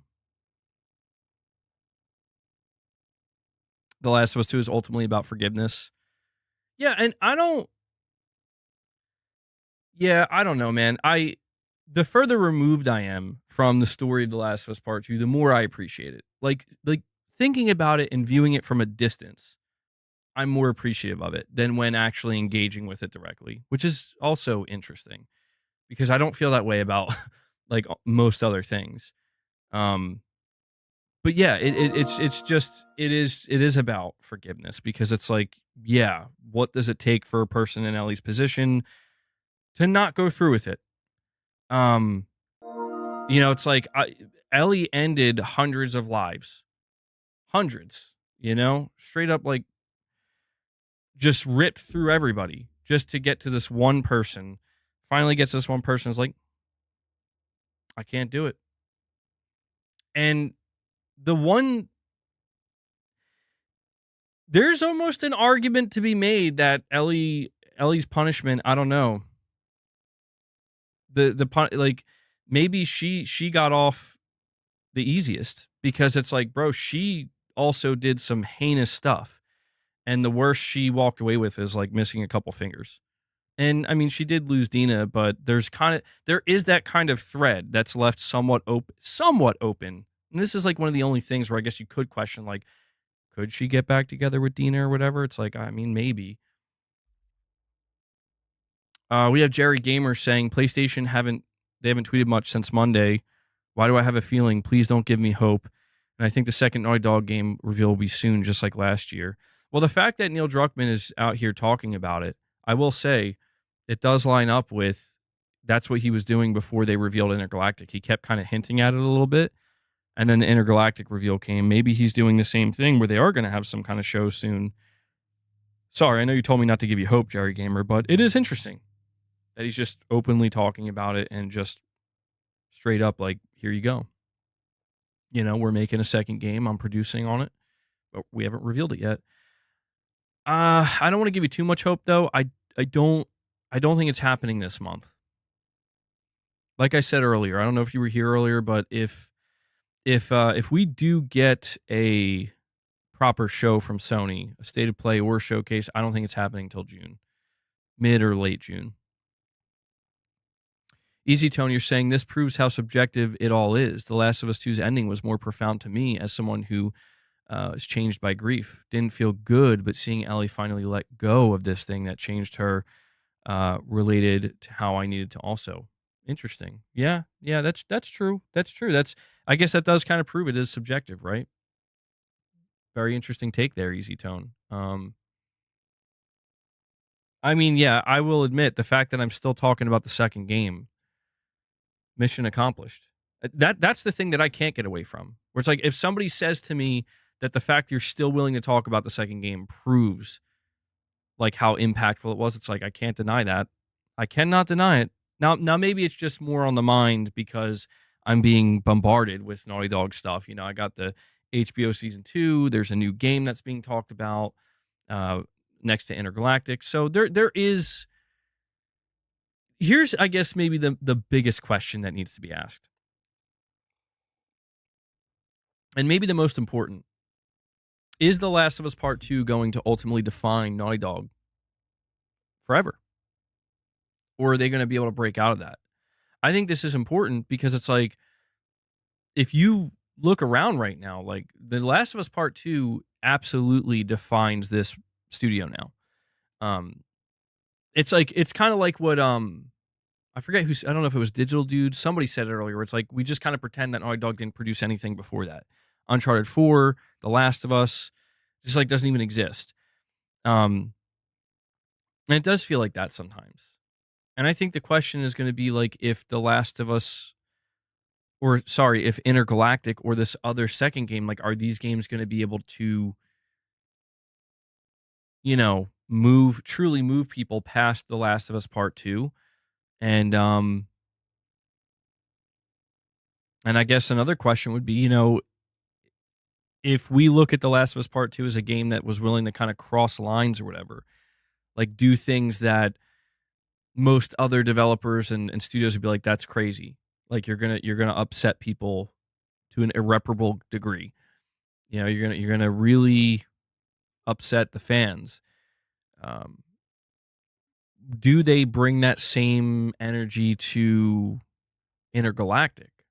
I have to say, I think I'm ultimately more interested in Intergalactic for now than I expected to be, mainly because they are tackling a subject that I do find interesting. Like I am actually kind of curious, like what are they going to have to say about religion?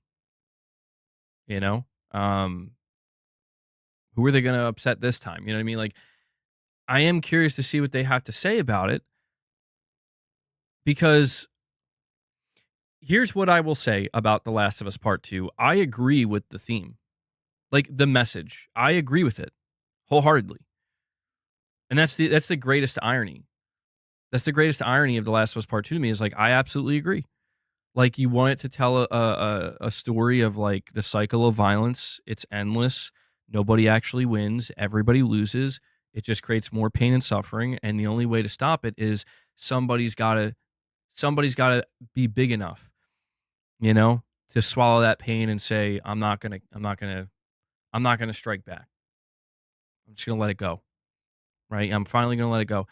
I appreciate that, and I agree with that story or that theme. You know, I just don't like the fact, and this is what I mean. It's like I hate that some of the, in my opinion, best characters, you know, written in games that I really, you know, I really liked. I didn't like the fact that they had to basically be the ones to be sacrificed to tell that story. You know, it almost makes me wish that whatever The Last of Us 2, you know, the story that it was telling and the themes, it almost makes me wish that it would have just been a new IP with new characters, you know? And I get that maybe that's the whole idea. If we did that, you wouldn't feel as strongly about it. But I think, the themes and the message that's why I'm so interested in Intergalactic, because it's like clearly Naughty Dog has something to say about religion and faith. And I am intrigued by that. I'm like, yes, I want to know what you have to say. It's going to be doing so with new characters that I have no attachment to. This interests me, This is because in essence, like they could do anything with these characters, and it's unlikely to upset me in any way, shape, or form. So I think people need to kind of realize that going into this game. Yeah, we basically feel indifferent because we don't know them. And I think that's a good thing. I guess what I'm trying to say is I think it will be impossible for Neil Druckmann or Naughty Dog as a whole to evoke the type of feelings out of people that they did from The Last of Us Part 2. And I think what you're going to see, and this is a prediction, and this is what I'm not looking forward to. I think you're going to see people projecting like crazy onto this game. And I'm not looking forward to that. I'm already seeing it where it's like, I hope that people are able to separate this game when they are playing it and reviewing it and covering it. I hope they're able to separate it from The Last of Us Part 2 and in the sense that like it has nothing to do with it. It has nothing to do with it. It's a totally different thing, Because I think that'll make the conversation more genuine and that should inherently make it more interesting. Gavin Hillick, a member for 24 months, says, I didn't like Abby either, but by the time she was enslaved and crucified, I'd lost the appetite for revenge. Yeah, I mean, there's that too. You go into it thinking she's going to find her and there's going to be some kind of... It does make you wonder, though, right? Like this is where it's like, I will deviate a bit. It does make you wonder, what if she did find Abby in peak form? I mean, in that game, halfway through, Ellie and Abby do fight, and you're actually playing as Abby, but Abby essentially beats the shit out of Ellie. Makes me think that Abby probably would have won. Well, technically, Abby did win. She did win. She did leave her alive. But, yeah, I don't know. They both got their shots in, I guess.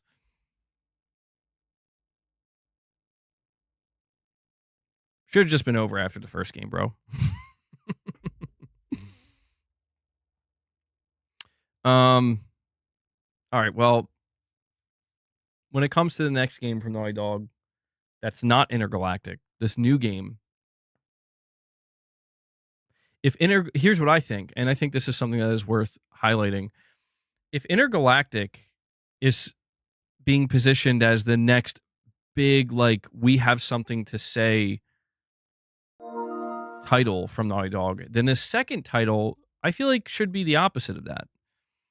Right? Like, I think maybe the second title for Naughty Dog should be something more along the lines of, we don't really have anything, like, we're not really trying to say much with this game. We just want to have, like, a regular kind of story, a more traditional story, something that's just not so heavy, thematically. I think that's an interesting prospect. Or, both games could have heavy themes, of course, that's possible. Easy Tone, you're saying, to shake up the conversation, do we see Cory Barlog's new game this year or not? It's a great question. And, I mean, it feels like the timing should be right. Because if I'm not mistaken, this new game from Santa Monica has been in development since, God, what, like 2019? 2020 maybe? It's been in development for a long time. So they have a lot of talent working on it. There was a leak about that game. It was a 4chan leak, so it's hard to say if it was true or not, but it did have like some concept art attached to it, and it seemed legitimate. I'm very interested to see the reaction. A little nervous if that leak is true. Curious to see how they present this game, because in a way, this game feels somewhat similar to Intergalactic, ironically enough, where it seems obvious that this new title from Cory Barlog is a sci-fi game. I think he's basically revealed that by teasing it for years. But when we went over the kind of details of this sci-fi game, it it has, depending on how they present it, it has the potential to, I think, either make people go, "Holy shit, this is going to be amazing," and that's it, or it has the potential to make people go, "Holy shit," but then you're also going to have some of the same type of conversations crop up that have been cropping up for a long time. Every single intergalactic trailer is ratioed. Yeah. Well, this is what I mean. There's just for I don't like seeing PlayStation Studios encountering this much friction because it's just not fun. You know, like I don't mind people being critical and not being on board, but there's a difference between that and it's just like I don't like everything, not everything, but a lot, so many things that are revealed from Sony. It's like now just come the waves of hate. It's like, oh God, like give me a break, That's why I'm glad to see that Ghost of Yotei seemingly got away from that so far. And I think Ghost of Yotei, maybe I'm speaking too soon, but it seems to have shed those people, where it's like, I think it's starting to look clear to everybody that this game is not going to be what you wanted it to be. And what I mean by that is, I'm not talking about the people who wanted it to be a Ghost of Tsushima with Jin. I'm talking about people who want desperately to believe that Ghost of Yotei, because it's starring a female and not Jin, and it's going in a different direction. There are people who like they need to believe that. Well, there we go. It's just going to be another like woke DEI infested like piece of junk, and it's like there's not like we have seen. We're like 3-minute trailers in, and we've seen a little bit of gameplay here and there. We're deep, man, and we have yet to see a single thing that indicates that.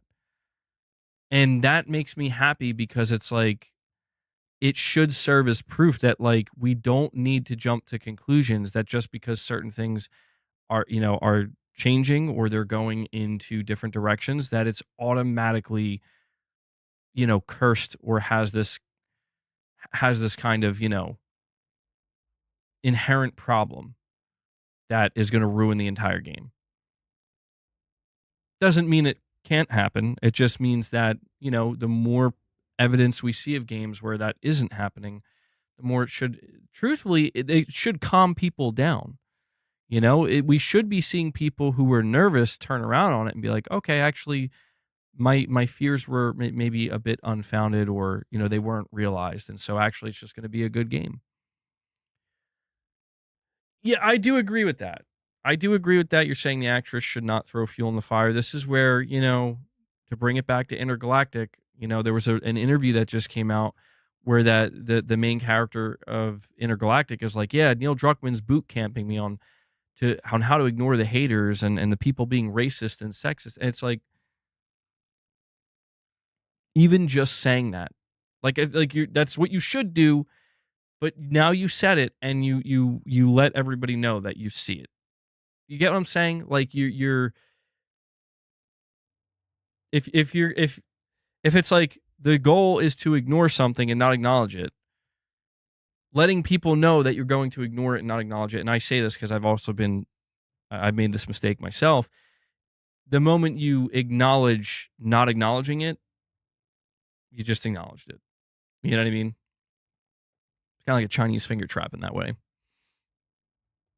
So, yeah, very interesting to me to see how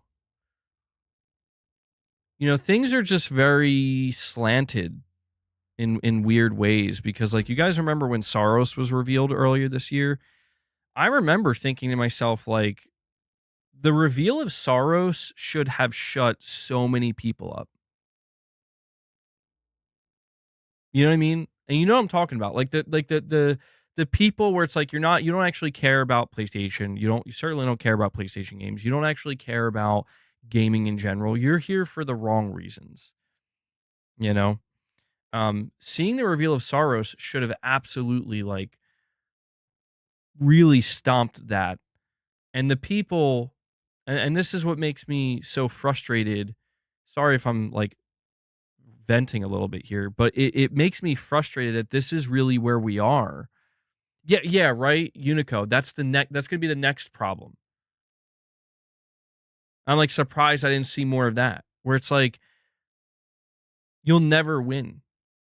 And it's just so unfortunate because these people who are behaving this way and acting this way and saying these things, what sucks for the rest of us is that they're the ones that are actually making things worse. They're the ones that are actively, trying to provoke and throw fuel on the fire and make things unnecessarily problematic, trying to find problems where there are none. And the truth is, a lot of people's response to that is going to be to get defensive. And yeah, but to get back to your super chat, Easy Tone, I do think we see this game this year just because the timing feels right. What would be surprising, though, in all seriousness, is like if we ended up seeing this game before we even see Wolverine properly.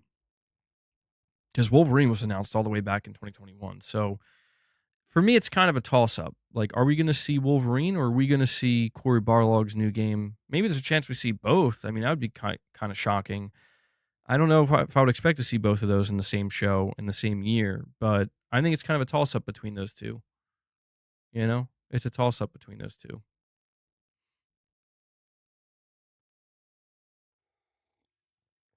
You like that actor?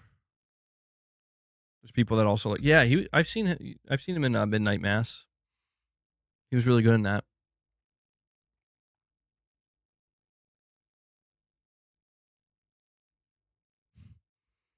Exactly, Silent Poet. Yeah, it's nonsense.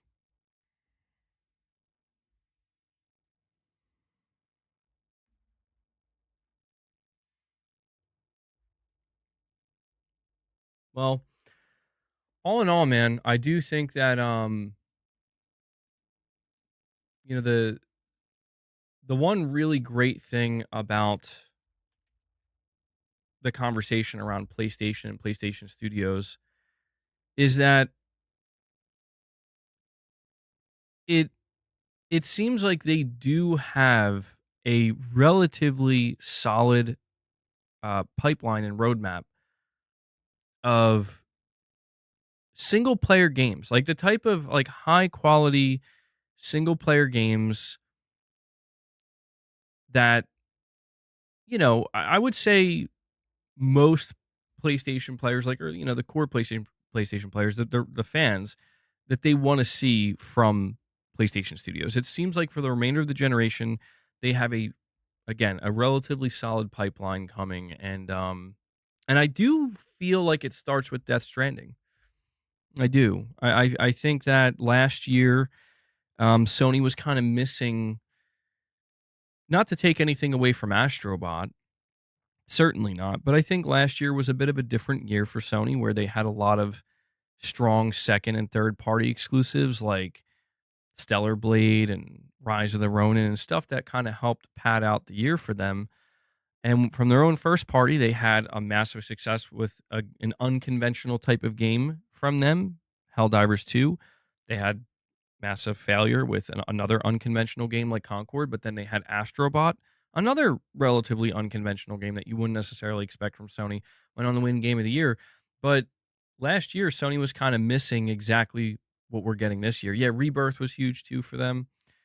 But this year, we're getting what we were missing, which is the really big, high production value AAA single player titles in the form of Chris. That's unhinged, bro. In the form of Death Stranding 2 and Ghost of Yotei, and maybe there'll be a little something smaller in between that'll be announced this summer. But I do feel like this is like kind of Death Stranding 2 marks the beginning of like every year, probably even going into the PlayStation 6 launch, and a year, hopefully every year after the PS6 launch as well. It seems like Sony has a kind of lineup of like, we're going to have 1 to 2, maybe sometimes more, depending on how development's going. You know, single player kind of tent pole, big exciting games. With other stuff in between, of course. But that's really good because there was, I think, there still is. There's like people who just feel like Sony's been lacking in this area, and I think people are a little bit harder on PlayStation and kind of unwilling to acknowledge some of the, it's like, well, if I don't like this game, then it doesn't count. But it's like, well, if we're trying to be more objective, I don't know that that's the best way to view it. Wolverine doesn't have a release date. Stop trying to guess. It'll probably be shown 9 to 12 months before release, no earlier. It's possible. Yeah. I mean, dude, it's very much possible we might not see Wolverine until Wolverine might not be a game that comes out till 2027. Corey's saying, "What's up, the boss?" Yeah, he's here, bro. He just woke up from his nap, and he's okay. Okay, no, you're gonna hurt yourself. Stop. Stop it. Stop. Come on, let go. Let go. This guy.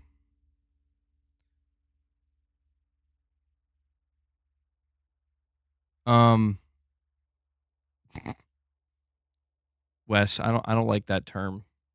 I don't like that terminology. A wild boss appears. Yeah. Okay. All right. No. Boss, if you break this, it's gonna like, it's a spring. It's gonna hurt you. No.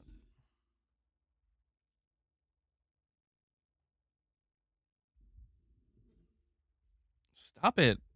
Stop it. You can't chew anything over here. Just sit. Sit calmly and relax. The internet will always be at 11. It's a Modern Warfare 2 lobby on steroids. It does feel like that. Being objective, Death Stranding isn't first party. Yote is. Well, yeah, but I mean, I don't know. It's like, to me, Death Stranding 2 represents the closest thing to a PlayStation Studio title that's not actually a PlayStation Studio title. Like, it's Kojima Productions working extremely closely with Sony. Sony's completely funded the game. They're marketing the game. It's going to be exclusive to the PlayStation 5 for a set period of time. So it's like I'll put it to you this way. If I didn't have a PS5, I would buy a PS5 for Death Stranding 2. Maybe that's the best way to put it. All right, come on. Oh, look, there's a rogue treat. There's a single treat for boss. Here you go. One treat. There you go. Hopefully that should satiate you, boss. Should be enough. Boss knows his value. That's some high praise for Death Stranding. Well, it's true, man. I think people forget that back in the day when I was mainly playing on Xbox, I said that over and over again. I said, I don't know if I'm going to get a PS4 now or anytime soon, but I can tell you that I will be getting a PS4 for Death Stranding. And I said that over and over again, and it was absolutely true. And it's because, yeah, I'm going to play Kojima's game. Just like I'll tell you right now, if OD is a Game Pass exclusive, which it won't be, but if it was, I'm going to subscribe to Game Pass to play it. I want to play what Kojima makes, It's true, yeah, I never looked back.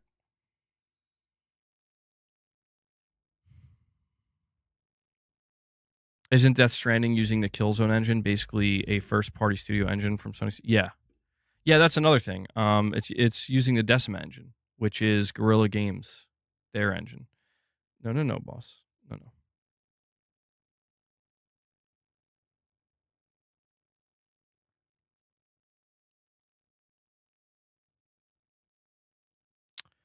Um, you got the collector's edition of Death Stranding 2. You still know it's no first party. Well, I'm not telling you it's first party. Like, listen, I think it's if you were to say Sony's only going to have 2 first party releases this year. Days Gone Remastered and Ghost of Yotei. And if you say that's not enough, well, actually, Marathon as of right now, 3. And if you say, well, 3 isn't enough, I think that's fine. You know, Days Gone Remastered, not the most exciting for a lot of people. Marathon, a lot of people, now I think it's safe to say most people are not planning on playing that. And Ghost of Yotei. And yeah, for a lot of people, it might just be one game.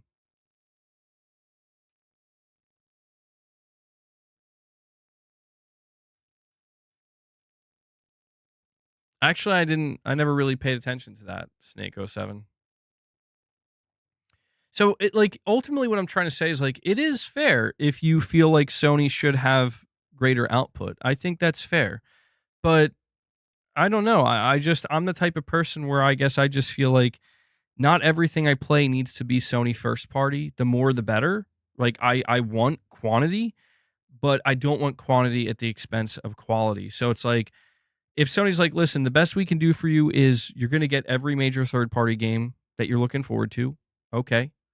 And we're going to have Death Stranding and we're going to have Ghost of Yotei and Days Gone Remastered. And it's like, all right.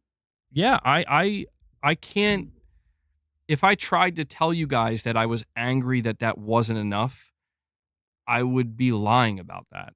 Now, if Death Stranding 2 was some small, you know, seemingly mediocre looking game, I might be a little bit more like, I don't know about this. If Ghost of Yotei looked like it was going to be a major, major downgrade from Ghost of Tsushima, I would be upset and I would be telling you guys about that. But I'm not seeing that. Like, what I see ahead looks good. Saying you feel like you got to count partner studios. I mean,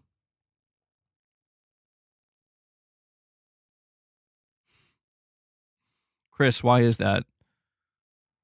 Why? I'm curious. I'm curious why you think that.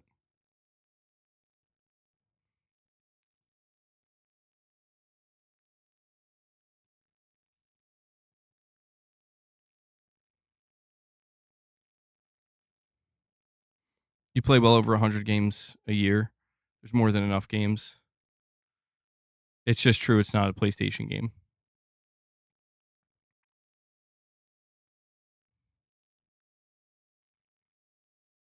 It's been interesting watching people talk about Doom the Dark Ages where it's a little bit mixed. It's a little bit mixed. Um, it's seemingly not landing as well with Doom players as like Eternal did. Still seeing a lot of praise for it, but just more mixed overall than I would have expected. In the game, a demon asks for a toll to enter hell, and there's like a 5-second pause, and the Doom Slayer shotguns the demon leader's head off.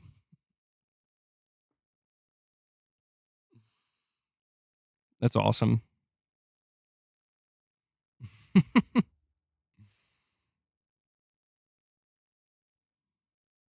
They take risk. I respect that. I do think that they did take a little bit of a risk with the Dark Ages. They could have just did Eternal again, basically, but yeah.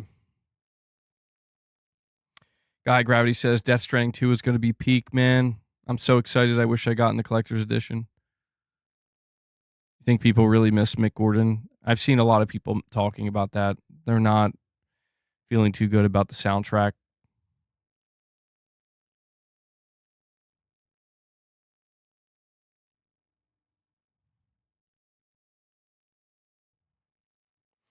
Gaming Survivor, you're saying Dark Ages is a good game. However, Eternal did nothing wrong.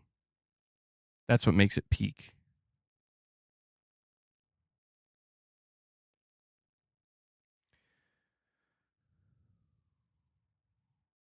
Chris, you're saying the soundtrack is good. Yeah, I don't think anybody's saying the soundtrack's bad. I just think people are comparing it to the previous ones and feeling like it's a step down. Sean, you're feeling it too? You're feeling that vibe?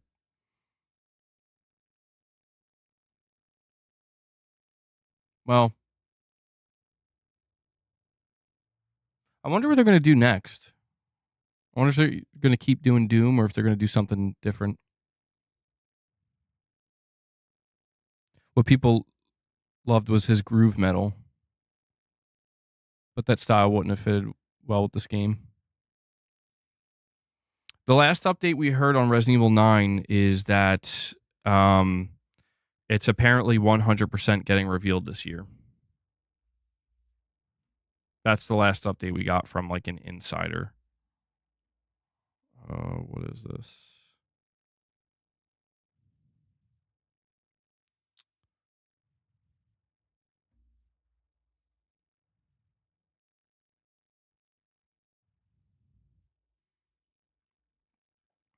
People are expecting Quake 3 or 4 remake.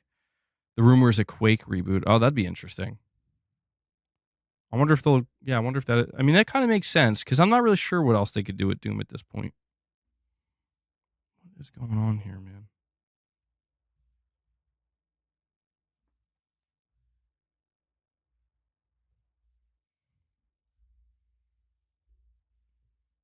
Mick used a chainsaw guitar. Well, I mean, you really how do you surpass that? You know, Smurf, you're saying from what you've heard, Dark Ages is a very good game, but the actual shooter elements have been dumbed down. Yeah, I'm hearing people say it's like basically a lot easier.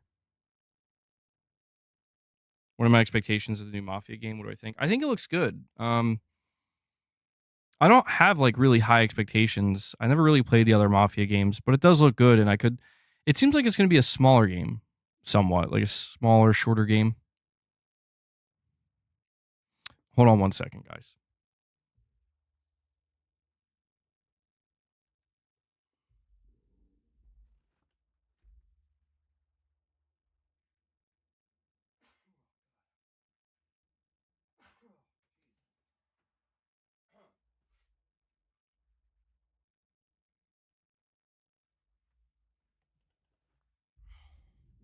They basically did what they could do with Doom.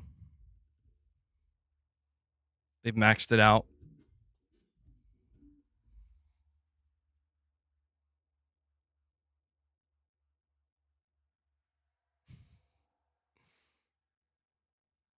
Quake 2 reboot Aftershock. You hope RE9 is better than RE8. RE8 wasn't all it was chalked up to be. People only hyped it up for the goth mommy, and she wasn't even that gripping of a character outside of her assets. I am hoping for something more with RE9. Yeah, kind of in the same boat. Yeah, I kind of thought that too, Sean. I was a little bit confused by that. The takedowns or the glory kills in Dark Ages, they felt like yeah. Because previously, when I played the other games for a little while, I mean, I remember like you would kind of stop for like a second or two, and it would be like an animation. You just like rip somebody in half or something. I'm like, see, that's awesome. That's crazy that they would think that getting rid of that is somehow better.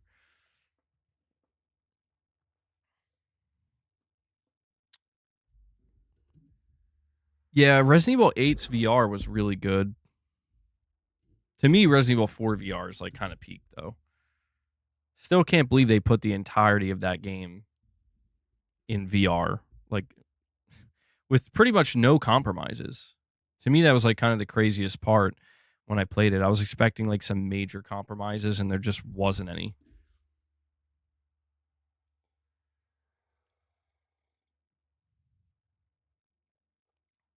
That's interesting. You think Doom: The Dark Ages might be one of those games that people love a few years from now? Like they'll love it more.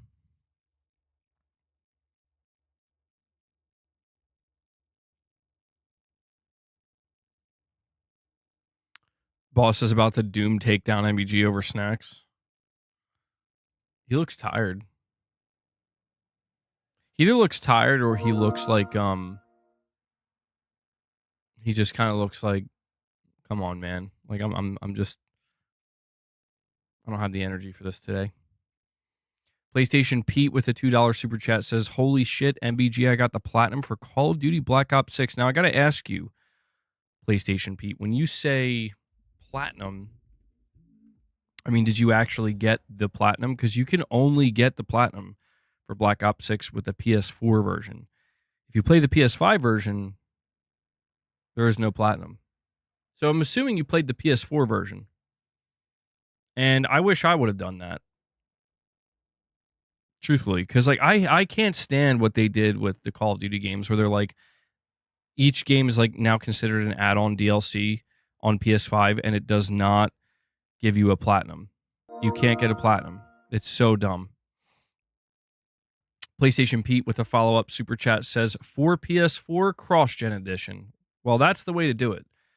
I wish I would have done it. I did get every trophy for Black Ops 6, but like an idiot for some reason I did it. I don't know. I should have done the PS4 version, man. So I could have got that platinum. I hate that. That's such a dumb thing they do. But congratulations on that, PlayStation Pete. The Black Ops 6 platinum is a little bit annoying because you have to do the Easter eggs for like 2 of the zombie maps. So it was kind of annoying. You get the platinum for Days Gone Remastered a couple days ago. Nice. That's a good one. Yeah, I'm still working on that. I was playing some yesterday. Really forgot just how long this game is, man. Days Gone Remastered is a long game. Has a lot.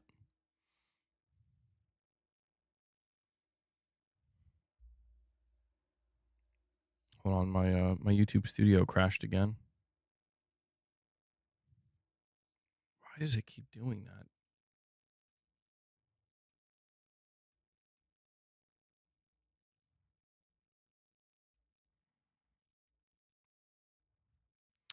Am I gonna give Blades of Fire a go? Mercury Steam's new game. It has a demo. Or deliver at all costs. I've heard of both. I don't know. Okay. All right, boss. I don't know if I'm going to because it's kind of like I said. I have a bit going on right now, and I'm trying to carve like the time that I carve out to play. I probably really should be dedicating to Days Gone Remastered because I somehow, and I don't understand this, I've put like 28 hours into this game and it says I'm only like 44% done. Like, how is that possible? Like, I don't, I don't know. I still have a ways to go to even just beat the game, let alone platinum it and get all the other DLC trophies for it.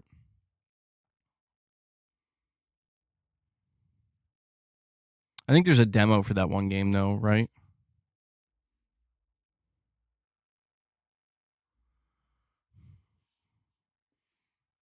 I don't play indie games that often. I'm not opposed to them. It's just like there's always like a bigger game usually that is taking priority.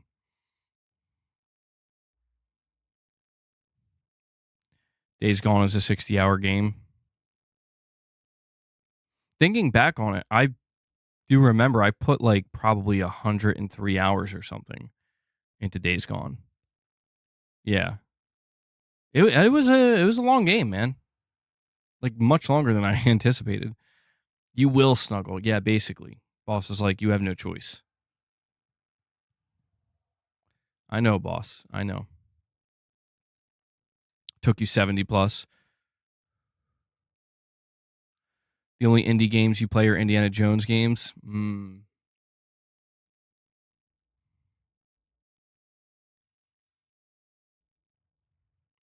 Helldivers 2 has almost 200,000 players. Damn, dude. Yeah, I mean, there's still. I've reinstalled Helldivers and I was trying to play it a little bit, and I'm struggling to get back into it. I see what you did there, Smurf. I see what you did. Very clever. I was trying to get back into Helldivers 2 a little bit, and Helldivers is one of those games, in my opinion, that once you lose it, and you got to get it back. We're like, I tried jumping into it, and I suck so bad. I'm like, what happened? I used to be so good. I've just totally lost it. Or maybe it's because the Illuminate is such a different enemy type. But I might stick with it and try to keep playing it a little bit. I think it's cool that they're letting you, fight on Super Earth and taking the battle there. Sony just needs to copy the Helldivers model if they want a live service hit. I don't know if I agree with that. I don't know. Because, I mean, how do you even copy Helldivers 2? I don't think you can. It's a good thing Helldivers 2 exists, though, man, because... And it's even better that it's still finding the success that it is. Because if you look at the situation with Sony's live service right now, it's like if it wasn't for Helldivers 2, I mean, it would be literally all failure. And so, good thing Helldivers exists, man. Sony really, I think, they did a good job by sticking with Arrowhead, and they made the right call, giving them double the budget and asking them to make it a little bit bigger of a game. I think that those were all the right decisions. And I can't really blame Sony for not understanding that, like, this is going to be the big game, that's going to explode, right? And be like your big hit live service. I don't know that I could really blame Sony for not seeing that. But it's very impressive to see that, even with this latest update, they're almost 200K again on Steam. Sean, you're currently going back and playing Death Stranding. You just got to Chapter 4, Unger. It's honestly a masterpiece. If it's up your tree. I remember, dude. I remember. Yeah, Cliff Unger. Every time he showed up in the game, it was like so sick. I was like, this is crazy. I loved it. That was like one of my favorite aspects of that game and one of my favorite parts. The boss battles between Cliff and Sam. Is it true that Sony is region locking Stellar Blade? I believe so. Yeah. It just goes to show, man, like Sony's not like they're still supporting PC, but they still want to kind of do things a specific way. Want to surpass Helldivers? Easy. GTA Online, game over. Oh, yeah. GTA Online is going to be colossal. I'm curious to see if Sony ends up getting any like kind of exclusive bonuses for GTA Online 2. They did that with Red Dead Redemption Online, but GTA Online is a whole nother beast. If they do, though, that's going to be pretty significant, I think. They're working to fix it. What are you talking about, Sony? Or you're talking about Stellar Blade? I've seen a couple articles written up about the Stellar Blade situation. I haven't looked too deeply into it. I'll be honest, man. When it comes to Sony and PC, I haven't really been paying much attention because I kind of, it's not that I don't care. It's just it doesn't really impact me, so it's hard to care as much. It's just easier for me to kind of like end up overlooking it. We'll probably have a free shark card perk again for PS Plus members. Well, we also have to keep in mind that they're going to have GTA Plus, which exists, which is, a freaking subscription service within GTA Online, which is crazy. Like, I think it's easy to forget that exists. So you would assume any extra benefits or perks that Rockstar would want to put into GTA Online, they would do so for their own subservice that exists within their own online game. I think it's like $5 a month for GTA Online Plus. There are people who pay for it right now. They're probably going to see such a massive increase, though, when they release GTA Online 2. There's going to be probably so many more people subscribing to GTA Online Plus. Man, Corey, you're very bullish about GTA Online. You're saying all MMOs will kneel once GTA 6 has GTA Online activated. You get Red Dead Redemption and LA Noire with GTA Plus. I didn't realize that. I didn't realize they actually gave you games.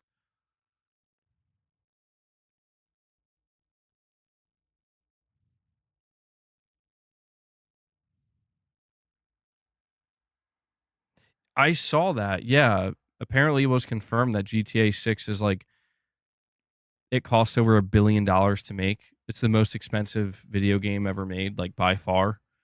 But I think it's okay and makes sense because they're gonna make their money back in like 1 hour after releasing the game.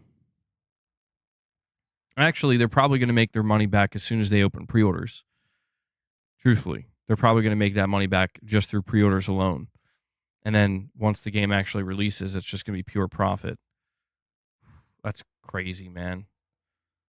That's crazy. I mean, Rockstar has achieved like a level of success with GTA that just, I don't know, man. It doesn't really exist anywhere else in the games industry. Just in terms of sheer, I mean, volume of excitement and interest.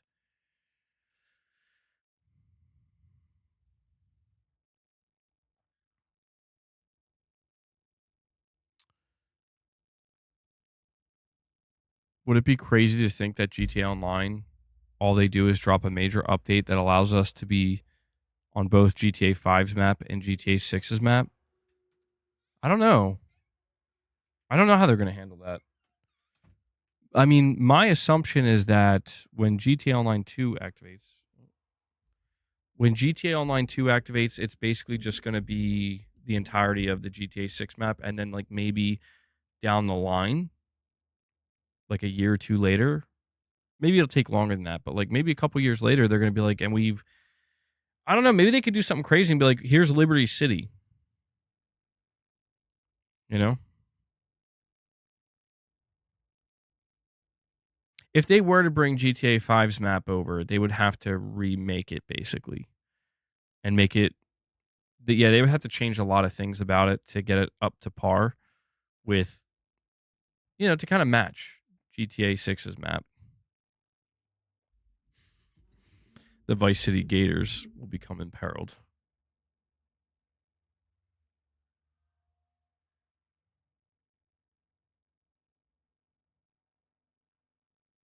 They will do it like Animal Crossing where you fly to the other city in game. They should do it like that. That sounds awesome.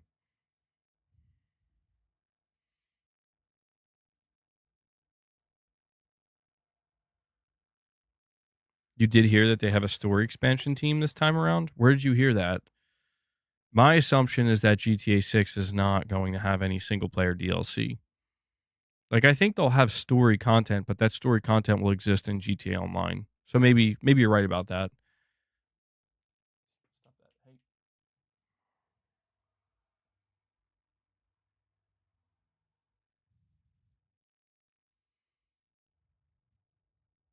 Been floating around for years.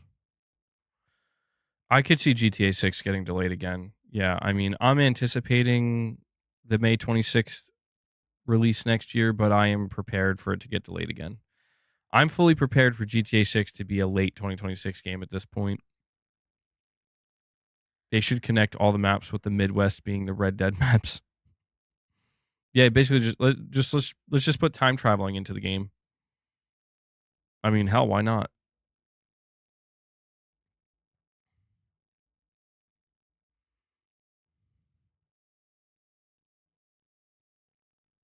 You've seen a couple Reddit posts that Naughty Dog is changing their logo. Apparently, Battlefield 6, 1 hour of uncut PS5 gameplay leaked. I've been seeing some Battlefield gameplay. It looks great. Michael, what's going on, man? They're changing their logo.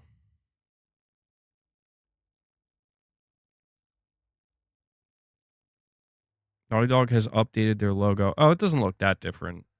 It is a little bit different. It looks worse. And when I say worse, not by much. I just think the other logo was better. Well, actually, you know what, though? Hold on. Let me bring it up. It really doesn't look that different. I'll see if it'll let me bring it up. It looks fine.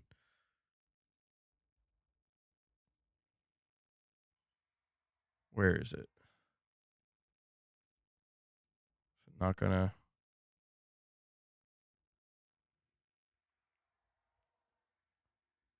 Hold on. I'm gonna have to actually capture my screen, I think, to show you guys.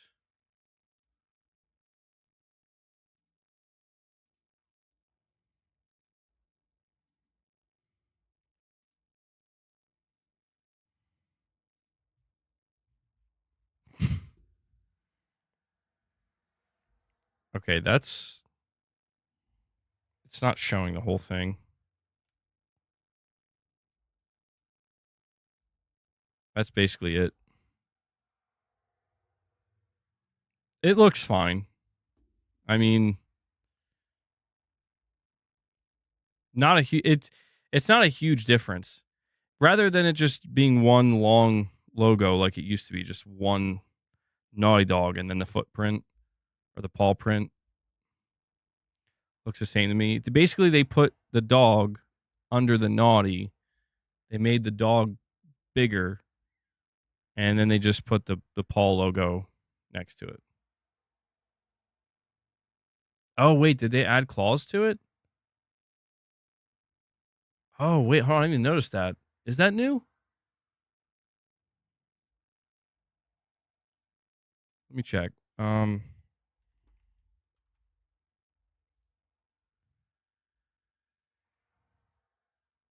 No, that's not new. That's not new. It's always looked like that. Okay. I was gonna say that. I feel like I would have noticed that. You never noticed it before? No, that's been there. Well, there it is. That's the new Naughty Dog logo. Oh, Leia's sleeping on the. Okay. Well, I didn't even know Leia was there. Hold on, let me bring the chat back up.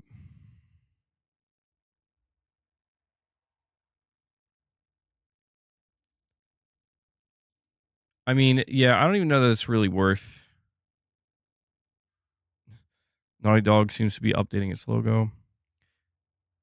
Jez Corden says Xbox is in talks with PC storefront owners, including Steam's Valve, to integrate them into future hardware.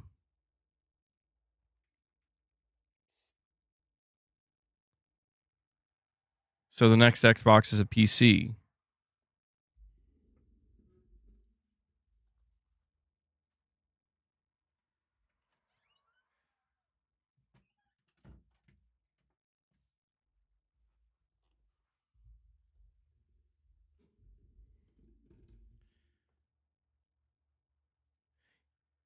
You know, I've been seeing a lot of people saying that if Microsoft integrates Hey, I didn't encourage that, Oliver. Okay? I didn't encourage it. I was just giving them the news. But I've seen people saying that it's going to be huge if Steam does ship with the next Xbox, but it's like, from my understanding, well, let's read the article. Microsoft's 9th gen consoles, and this comes from Jez Corden, namely the Xbox Series X and S, have a bit of an odd life cycle. The console sold incredibly well at first, even outpacing the PS5 during some quarters due to stock limitations. But since then, the desire for Xbox hardware has seemingly collapsed. Year-over-year declines have been the name of the game for Xbox's hardware, even as Microsoft's gaming footprint expands exponentially across Windows, mobile, and even PlayStation itself. Indeed, Microsoft has decided that it doesn't want to sell Xbox consoles to the masses anymore, relegating them to the lower end of the overall strategy. Xbox consoles will no longer have exclusive games, with Microsoft relying entirely on Game Pass and other features to try to draw in users. So far, that strategy has been a failure.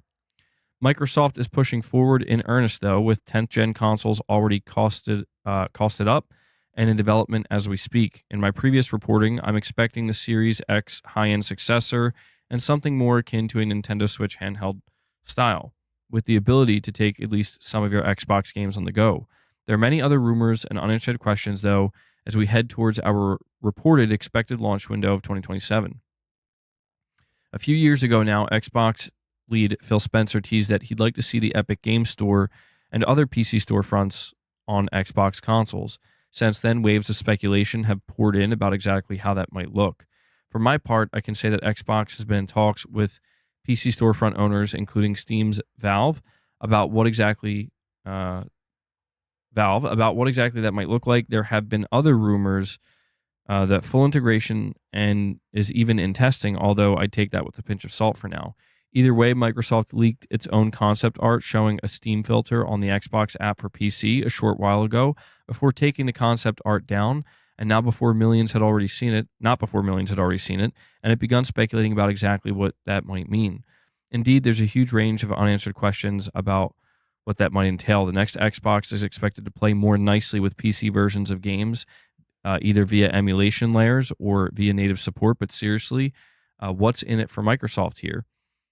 If people begin buying games on Steam instead of on the Xbox store proper, Microsoft will begin giving up its 30% cut it levies today on developers inside its Xbox console ecosystem.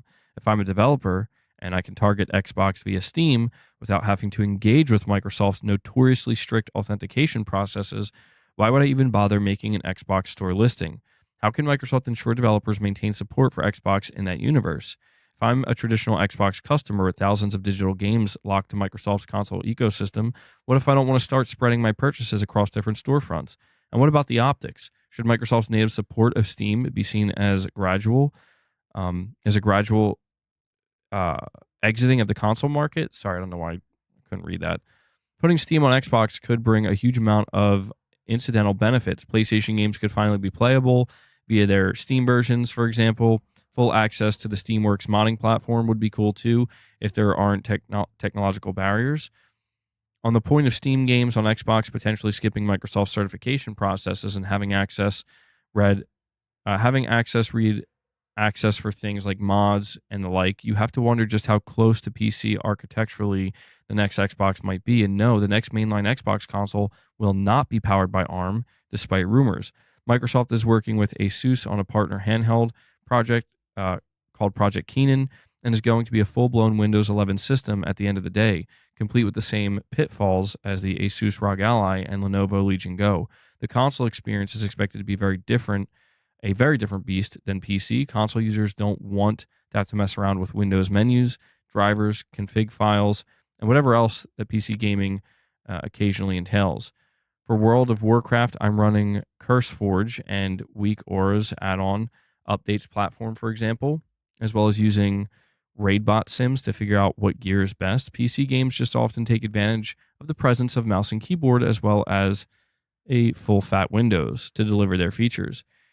If the next Xbox is then the full-blown Windows to enable the greatest compatibility with Steam possible, then could that exclude compatibility with Xbox games as a result? I previously saw a document that is now a few years old and most likely, hopefully, irrelevant, which suggested Microsoft may be willing to sacrifice Xbox backwards compatibility in order to push forward with greater Windows 11 compatibility, although there's plenty of indication that previous pitch was rejected.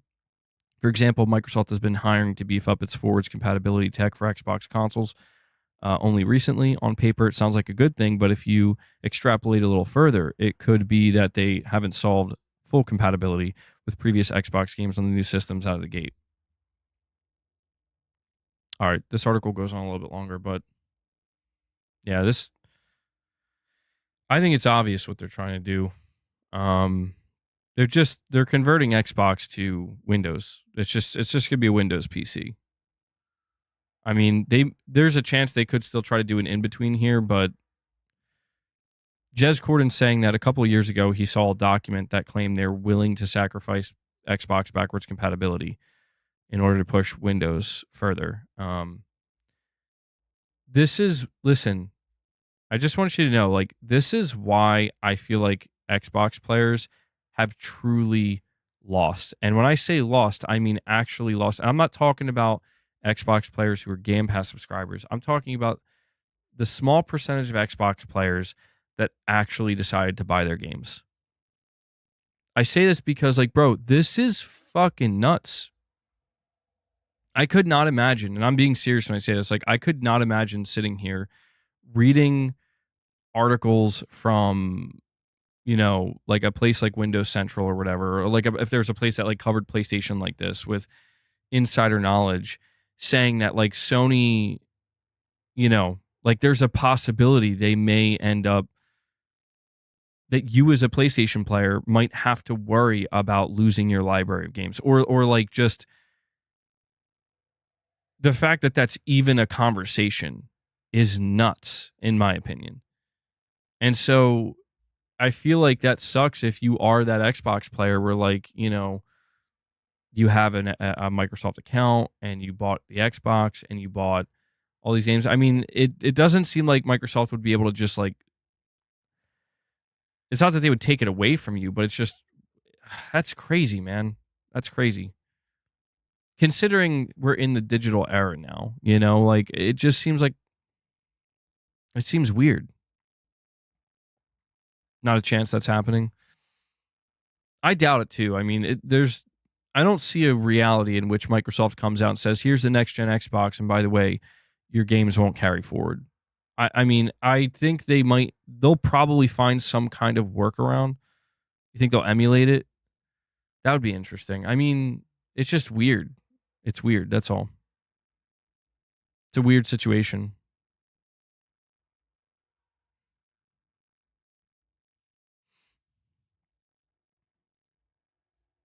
Yeah, I don't think they could. I don't think they could get away with that. But the one thing that does seem clear to me is like Microsoft is not interested in the console, at least not like, they want Microsoft wants to be out of the console space. They want to sell like PCs. Like that's what it is. Like they want to sell Windows. They want to sell. I mean, like, is the next Xbox going to ship with Office 365? Like it may as well. Like this is what Microsoft wants to do, and it's understandable because Microsoft has been supporting the traditional console space for a couple decades, and it hasn't worked.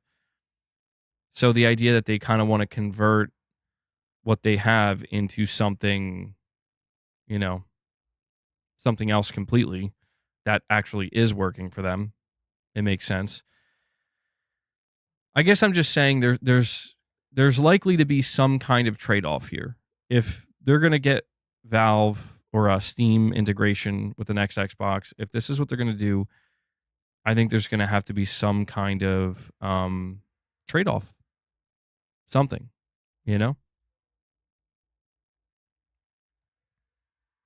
Streaming PS3 games is a terrible experience. Yeah, Sony's got to do something about that. I mean, I don't know if they're ever going to, but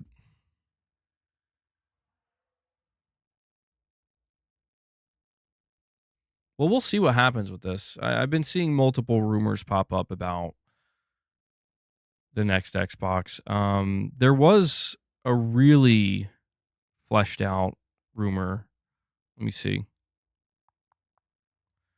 I don't know. So, Insider Ecstasis, this is what he has to say. Here's the summary of the latest Ecstasis Direct about verified rumors and leaks from his sources. So, Steam/Epic integration into the Microsoft Store. A new app called Steam DF Beta has appeared in the Windows Microsoft Store, allowing users to install Steam directly from the official store. The Epic Game Store is already integrated in the same way. This doesn't mean current Xbox consoles like the Series X and S and One will natively run on Steam.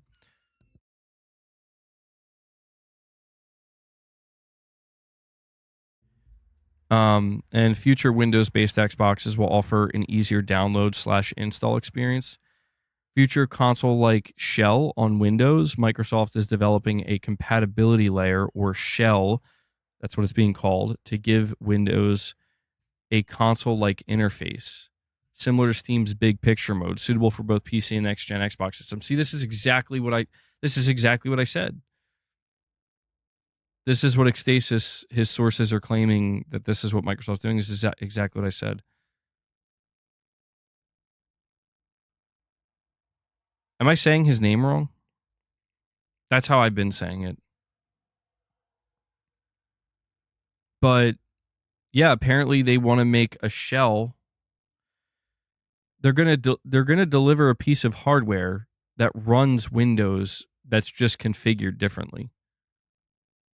Microsoft is developing a compatibility layer or shell to give Windows a console-like interface. So they're going to convert Windows into, like full Windows. That's the thing. That's what it's saying. It'll be similar to Steam's big picture mode. Xbox emulation on PC. An Xbox emulator for Windows x64 architecture is in development, allowing users to play their Xbox library on PC by emulating the console rather than running native PC ports of the games. Okay. Well, there you go. See, that to me makes the most sense. Like they're gonna, yeah, this is the full Microsoft takeover, dude. It's not surprising. This is them actually like officially killing the console, man. The next Xbox is just going to be a PC, and I don't know what to make of that. Like, it's not surprising, but it's just like, you think a gaming mode for Windows would be big? I'm not so sure. Well, I mean, it would be big in the sense that, like, I think a lot of current PC players could use it. But, yeah, I mean, to me, this basically does signal that they are actually done with console, man. I think that, like, it's not surprising. It's just, I guess what I'm trying to say is when we talk about the next generation Xbox, I think we're just talking about a PC. Like legitimately just a PC. Not something that's like a hybrid, it's just a PC. And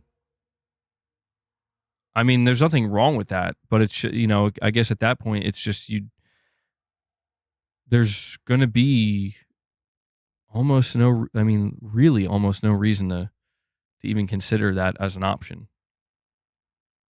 Because think about it, like if what you're going to have is Windows that just has a shell on it that makes it look like an Xbox OS, but it's still Windows. Like, why? The assumption is you could run that on your PC right now. Like, if they release that, right, alongside this console, if you have a PC, you could just run that on your PC. So, I don't know. It's weird. I don't know. It's a powerful enough PC, sleek form factor, instant recall AI integration. It's a compelling option. It could be. Yeah, I mean, I guess it depends on how they position it. It seems to me, though, that the way they're going to roll it out is going to be very different from previous consoles.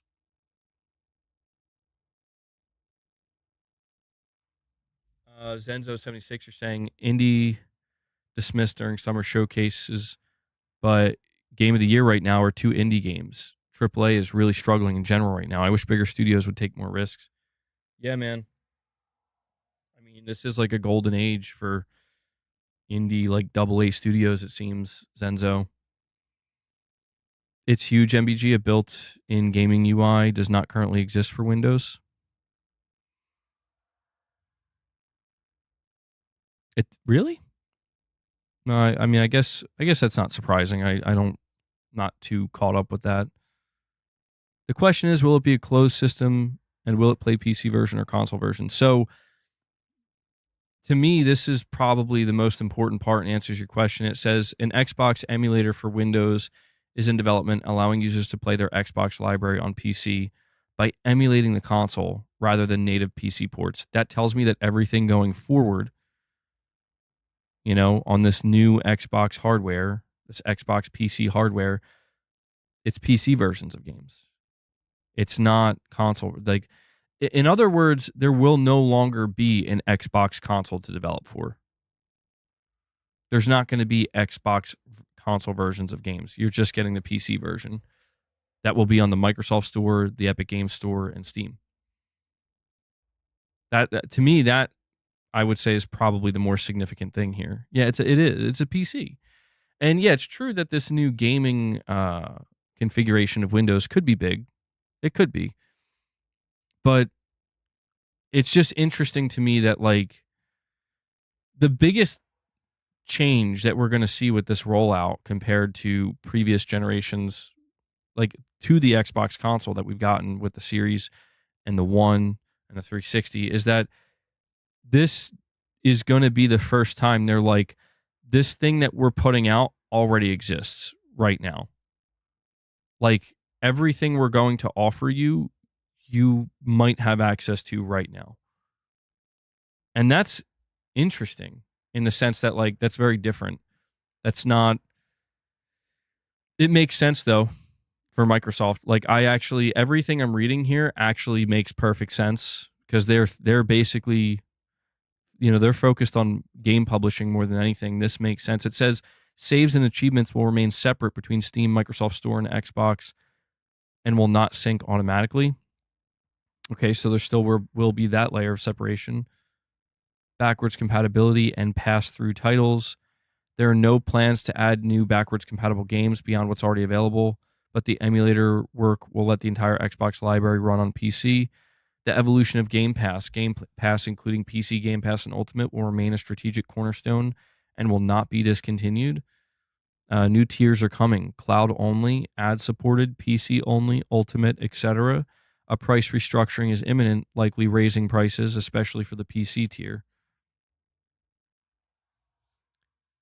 Handling rumors and Q&A. The creator explains their approach. Freely discuss transferring Xbox libraries to new consoles. Phil Spencer confirmed yes. Whether online emulation will require subscriptions, probably not, but unclear. Third-party titles at the next showcase expected to appear. Okay. I don't know what that last section is. I guess like a Q&A. I don't know what his answers were. So, This is a very, very interesting strategy that Microsoft is choosing to apparently deploy. But again, it makes sense, man. It makes sense. You're saying you can't fathom supporting that. I think the big thing to maybe understand here is that, well, I don't want to say understand as if I know. I don't know, but I can assume, right? It's all I can do. My assumption, and I would hope that I'm right about this, because if not, man, I'd have to really question what Microsoft leadership is smoking. They're not expecting this to be big, right? Like, when they roll out this PC, that's going to be, it's basically going to be a PC with an Xbox logo and a controller and this new shell, right? That's probably going to be available to everybody. I'm fairly certain that if this shell is being built to kind of like convert Windows into a more user-friendly, interface that would be something similar to console, I can't imagine that's going to be exclusive to this Xbox hardware. I already got fired saying that in the C-suite. True. Well, yeah. I mean, I don't think that they would say it out loud. Oh my God, you're probably right. Yeah, maybe they're all in on it, bro. The most impactful of all those would be able to play Xbox console games on PC. You think so? To me, that feels like, yeah. I don't know. Like,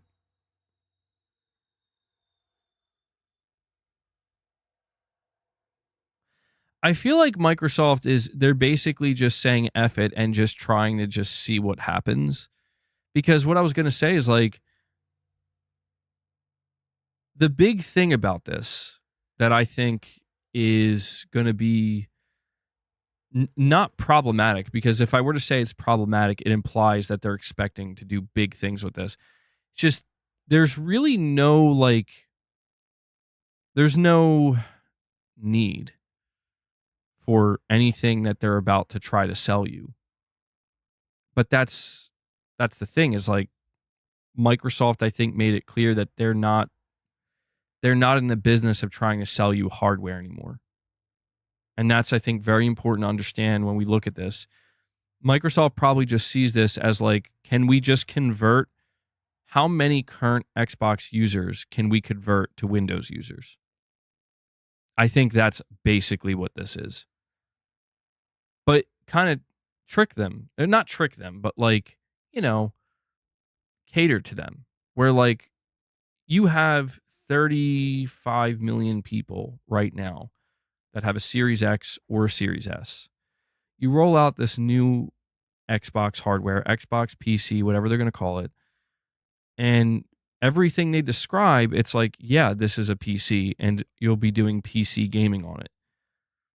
They're at great risk of losing those customers to PlayStation or Nintendo because the chances are a lot of those customers don't want to game on PC, hence why they're still gaming on Xbox, why they still have an Xbox. So they're more likely to just go to the alternative console. But it seems like Microsoft is kind of aware that they can't just go full-blown PC because I don't know, maybe they're it seems like they believe they're going to be able to move a decent amount of those 35 million people over to this new Xbox device, and they're going to be able to do so by basically trying to convince them like it's still essentially a console experience, except now you have access to Steam and Epic Games Store. And they're going to try to, I think, it's an interesting proposition because it's like they want to make console users happy by delivering a PC package that looks like a console package, but it's still a PC package. That's interesting. That's interesting because I don't know if that would work or not. Like I do wonder how the Xbox user would feel about that. It would be huge because anyone considering moving to PC wouldn't lose their digital console library. Being able to continue playing them on PC would be a massive first in the industry. That's true. Yeah. That is true. Yeah, I guess you're right about that. I didn't consider that. They are basically telling you that if you come to PC, you can bring your library with you.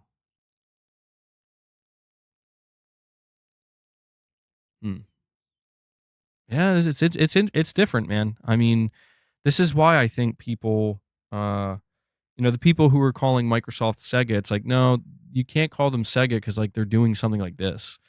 This is different. I'm not convinced. I'm not convinced that this is going to be some kind of big game changer. And the biggest reason for this is because if you think about it, if you're not on Xbox already, this doesn't really mean anything for you at all. I really think that everything we just read, it's to try to, like I said, it's to try to make sure that when we really pull the trigger and we show you what we're doing next and you realize it's not another Xbox console, like it's not a console, it's a PC. When Microsoft really, I would say, pulls back the curtain and they show you like we are a publisher and we are PC. We're Windows and we're the biggest publisher in the world for games. That's what we are. And people kind of realize that so you're just trying to sell me you're trying to sell me a gaming PC. It's like, yes, that's what we're trying to do. They're hopeful that by convincing them, like the good news is if you choose to go with this Xbox PC, you won't lose anything. You'll just gain things. You know what I mean? Like you're not losing your library. It'll go with you. You'll still have access to Game Pass. You'll have access to Steam now. I would say overall, if I'm analyzing this objectively, it's a pretty well thought out proposition for the current Xbox consumer. But for everybody else, it's a nothing burger. You know? I think about it. Like, if you aren't playing on Xbox right now, you're either playing on PlayStation, or you're playing on PC, or you're playing on Nintendo. If you're playing on Nintendo, you're definitely not paying attention to this. If you're playing on PlayStation, you're also probably not paying attention to it because you would have already I've seen people who were playing on PlayStation, they already decided to go to PC. So anybody who's still playing on PlayStation, they're definitely not going to go to PC over this. And if you're somebody who already plays on PC, nothing changes for you. Realistically, you know? Like Microsoft's not necessarily giving you something that you didn't already have or engage with. Unless you're somebody who really, really is interested in this Windows console shell thing. Maybe. But I imagine, Steam already has what's it called? Big picture mode or whatever. Steam already kind of has their answer to that. So yeah, my assessment and my overall evaluation of this is basically the plan that they're going to execute to move as many people over that currently have an Xbox to the Windows ecosystem, to the Windows PC ecosystem, PC Windows ecosystem. That's what I mean to say, and not scare them away to go buy a PlayStation. Although Microsoft already has that base covered, though, because if they are like, I'm going to go buy a PlayStation now because you guys are done with console and I don't want to do PC gaming, Microsoft is like, all right, well, just make sure you buy our games over there. So it's interesting. It makes sense. It actually, honestly, I would say it's actually a pretty decent, considering Microsoft's end goal here is to just get out of console gaming. That's actually a pretty, they could have handled it worse, truthfully. Like if this is actually true and how they end up executing it, they could have handled it much worse by just, aggressively pulling the plug and saying we're done and we don't care. Because according to Jez Corden, that was something they were considering. Like there was this proposition of like, we're just going to move on. And anybody who's afraid of their library not going forward with them, we're just going to have to say sorry. You can still access your games through these Xbox consoles. You can still play them, but we're done, right? They could have done it that way. So on paper, it sounds pretty decent. In practice, well, that's going to be interesting. And that's not, to be fair, that's not even counting. Well, because like here's the thing, right? Like it was mentioned in the article, like, oh, well, what if you're able to play PlayStation games on this? And it's like, well, that already exists right now. Go online and order a $600 gaming PC, and you install Steam and you can play PlayStation games. What's the difference between that and this box that Microsoft is putting out? You see what I'm saying? Like, oh wait, there is no difference. So yeah, I don't This is also why I think Sony, I'm trying to think of like higher level implications of this, and the only thing I can come up with is that like from Microsoft's perspective, they might be hopeful that this could successfully blur the lines between PC and console enough to kind of mess everybody up. To basically convince people that actually everything should be a PC. Like PC gaming should be it, and console gaming should essentially not exist because it should just be PC. And I don't think they'll be able to do that.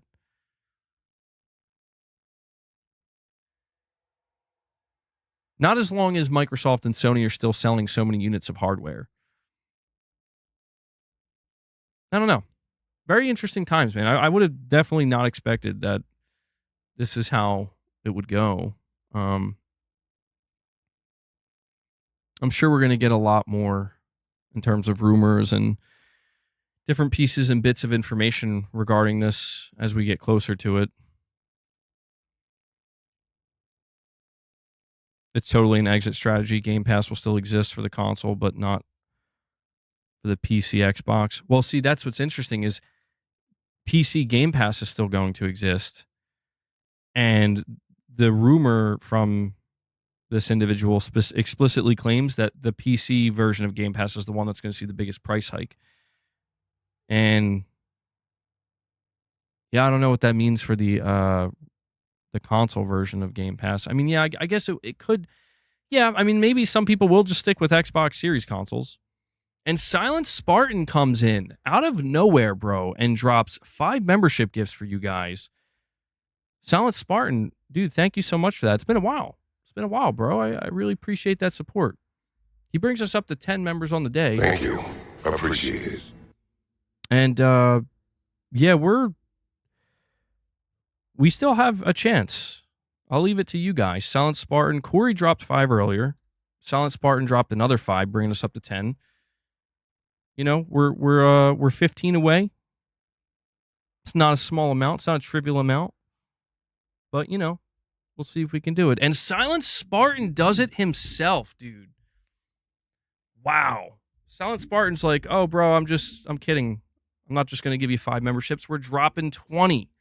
Silent Spartan out of nowhere. 20 membership gift. Holy shit. Did not expect to see that, man. I got to say, I'm very surprised. He's like coming in at the 11th hour. We're approaching the 3-hour mark, and he just drops a 25 bomb on you guys.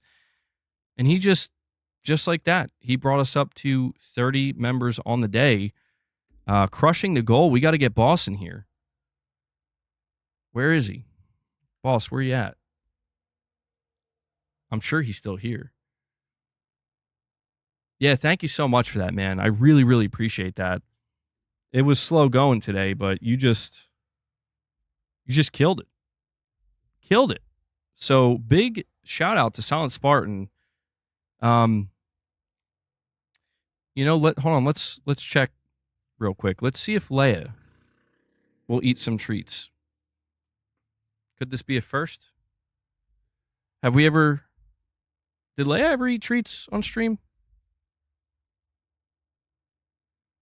Silent Spartan, boom.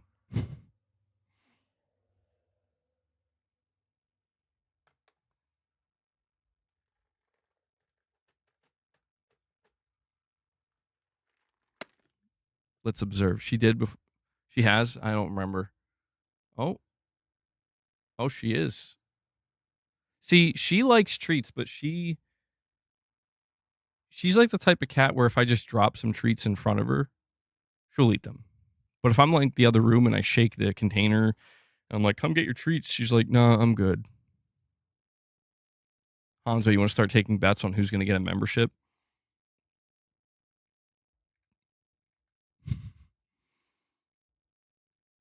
Spartan coming in and putting a hold on the crate of dog food MBG had in the cart on eBay for the food shop. No, that's good stuff, man. That's good stuff. I do appreciate the support. I know Silent Spartan was here the other day. He just came in and wanted to drop a bomb on us, so that's good stuff. Boss, don't act too jealous. Leia never gets time to shine with the treats here. Zenzo76 with a super chat says, sorry for the off-topic chat. Just wanted to say that. Thank you. Oh, no, that's all. It's all good, man. I appreciate you guys when you drop super chats that are a little bit, you know, they may not necessarily always be pertaining to the exact topics we're talking about, but it opens the door to go down some different roads, some different avenues.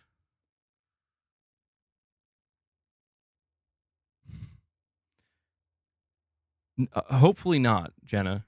Boss, come on. It's your turn now. Up here. Come on. What do you guys think of this approach that Xbox is taking now, based on these rumors with the next-gen hardware?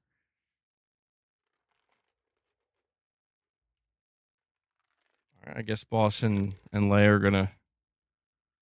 So sometimes Leia gets really pissed off at Boss when she's trying to sleep on the cat tower and he gets in her way. So there's a chance she might like spaz out on him. She seems to be okay for now. You think it's predictable?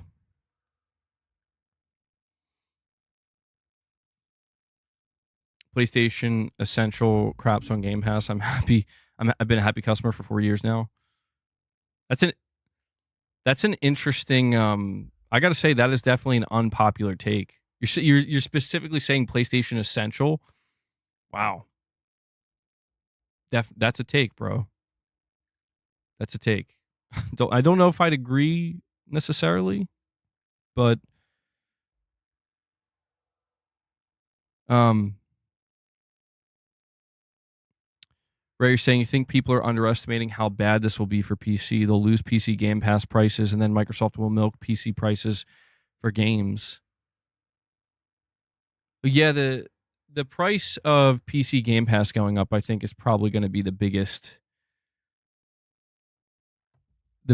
not surprise, but just kind of like, oh, all right, well, I guess it was nice while it lasted for some people. I don't know. PC players are different in a way where I think console Game Pass subscribers, I noticed that most of them still, when the price went up to $20 a month, they're like, it's still worth it. I don't know if PC Game Pass subscribers would feel the same or not.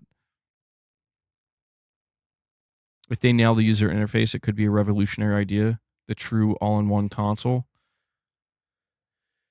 Well, I mean, I guess that's kind of the thing, right? Like if Microsoft nails a this Windows shell interface or whatever, that basically makes it it seems to me like what this will do is if you activate this interface on your PC currently when they release it, it will essentially literally convert your console or your PC into a console. It will be no different than like the interface you see right now on on your Xbox, but it is being ran on a PC. And you will be able to access certain PlayStation games through Steam. Like I said, man, I don't know. It really depends on if they can successfully, because the one thing they won't be able to do, and I think this is where it's just kind of, I don't know that it's actually going to be as revolutionary as you think, because they're not going to be able to turn to PlayStation players and say, your PlayStation library is now accessible through this. They're only going to be able to turn to Xbox players and say that. And yeah, man, I think that's why it's just like, if I'm really trying to zoom out as far as I can, I mean, really zoom out, like what is the true end game play here for Microsoft? I don't think there's necessarily a 4D chess move. I think it's very simple. I do. I think Microsoft's move is very, very simple. And I think sometimes it's the illusion of competition that maybe makes it so I start to overthink it and make it more complicated than it is. I think the ultimate end game is Microsoft just simply wants to be the be all end all gaming publisher. I don't think that this is about having the strongest gaming platform. I don't think that this is about having a strong storefront. I think that they still care about Game Pass, but I think video game publishing is still more vital to Microsoft than Game Pass is. Because it's like I said to you guys recently when we talked about the live service games. Think of this. Call of Duty's storefront, that exists right now across all platforms, that storefront is more valuable than even Game Pass is right now. That storefront is making them more money than even Game Pass is, more than likely. And that's one game. That's a single game. Now, granted, it's one of the biggest games, but it's still just a game. And they have other live service titles, and they have more live service titles that'll probably be coming in the future. So I really think that, and also there's the prospect of them acquiring more. That's another thing we should think of. If you think about it, the more Microsoft winds down their own storefront, the more they wind down their own console, the more that they wind all this down, if there's somebody else with big successful games, including live service games, that they decide they want to buy, well, it's going to be a lot harder for the FTC and other, the CMA, and it's going to be a lot harder for these regulators to twist Microsoft's arm and prevent that from happening. Because Microsoft's going to be able to turn to them and say, look at what we did. Like we stopped doing this, we stopped doing that, we started putting our games on PlayStation. We're doing all these things. And if you think about it, like, I think that's the play. I think all of this, the highest level end game here is I think Microsoft wants to acquire more, and they want to acquire more successful publishers that have more successful live service games. And I think more than anything, Microsoft wants to. I don't know if I want to use the word monopoly because I don't know if it's that intense, but because I don't think they would be able to successfully monopolize live service games, but they want to be number one in game publishing, not just through the sheer volume of games they have or the amount of games that they can drop in the Game Pass, but more importantly, live service games that are raking in, inconceivable amounts of money. And I think that that's maybe like kind of the hidden advantage, or not advantage, the hidden benefit, I would say, that Microsoft is building towards with every step they take to unwind what they've done in the console space and with their storefront. I think that's just another, they're making it easier and easier for them to just pick up another major publisher and just steamroll. They already steamrolled the FTC. That's the thing. They already steamrolled them once. And I think that they're just ensuring that if they do it again, they're going to have no problem. And again, I don't even think Sony cares about this because whoever they end up buying, chances are Sony wouldn't have been able to buy them. And Sony's still going to probably get their games too. So, yeah, man, I think that Microsoft obviously still cares about Windows, and I think they're still going to try to push to make Windows a really viable option in terms of like gaming. But I think the play is Game Pass and publishing, and even if Game Pass falls, they still have publishing. That's my assessment of this, man. Easy Tone with the super chat says, missed the Physint chat, but seeing how Kojima has evolved from MGS to Death Stranding 2 based on previews, what are you hoping to get from a new Kojima MGS like? It's a great question. It's one that I struggle to even really conceptualize because it's like, you know what I think it could be? I think Kojima wants to finish Metal Gear Solid 5 The Phantom Pain. And what I mean by that is, it seemed to me that what Kojima was trying to achieve with Ground Zeroes and The Phantom Pain is to make a tactical espionage, stealth action game. Like, it's something that really can't be, like you can't outdo it. It's everything that you could want in that type of game. There's an open world. There you have so many options at your disposal. I think Kojima's trying to give us hints. I do. I think he's trying to give us hints. I noticed that part of the marketing cycle of Death Stranding 2 has been he's been saying and like kind of leaning into like, yeah, this game's going to feel more like The Phantom Pain. It's like, okay, interesting. I feel like you watch the trailer and there's just not even nods to Metal Gear Solid. It's just like, here's Snake and here's Metal Gear Rex and here's me letting you know that I'm still thinking about Metal Gear. And then, he announces he's making this game called Physint, which is basic. I mean, if you read between the lines, it's the spiritual successor to Metal Gear Solid. I don't think he's going to replicate exactly what he did, but I think it's just that this grand vision he had of what Metal Gear Solid could be, what it could culminate to.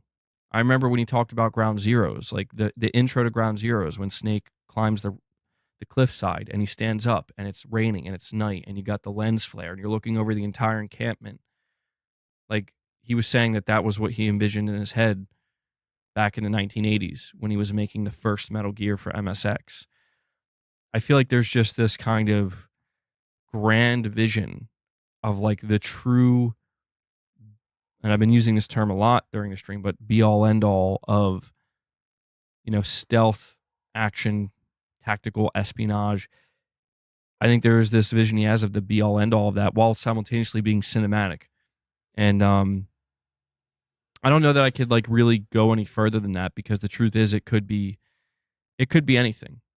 You know, it could be something way different than what I'm imagining, but I just think we're basically going to see him take. He did say it's going to be the culmination of his like life's work, of like everything he's done. And to me, I feel like that's what MGS5 was supposed to be, but he got cut short, and he got like, they cut him off the knees basically. So I think he's kind of looking at this opportunity of making Physint as like, this is it. It's going to be everything. It's going to be every MGS game rolled into one, something different in a sense. It's going to be everything he's learned in cinematography and, hold on one sec, guys.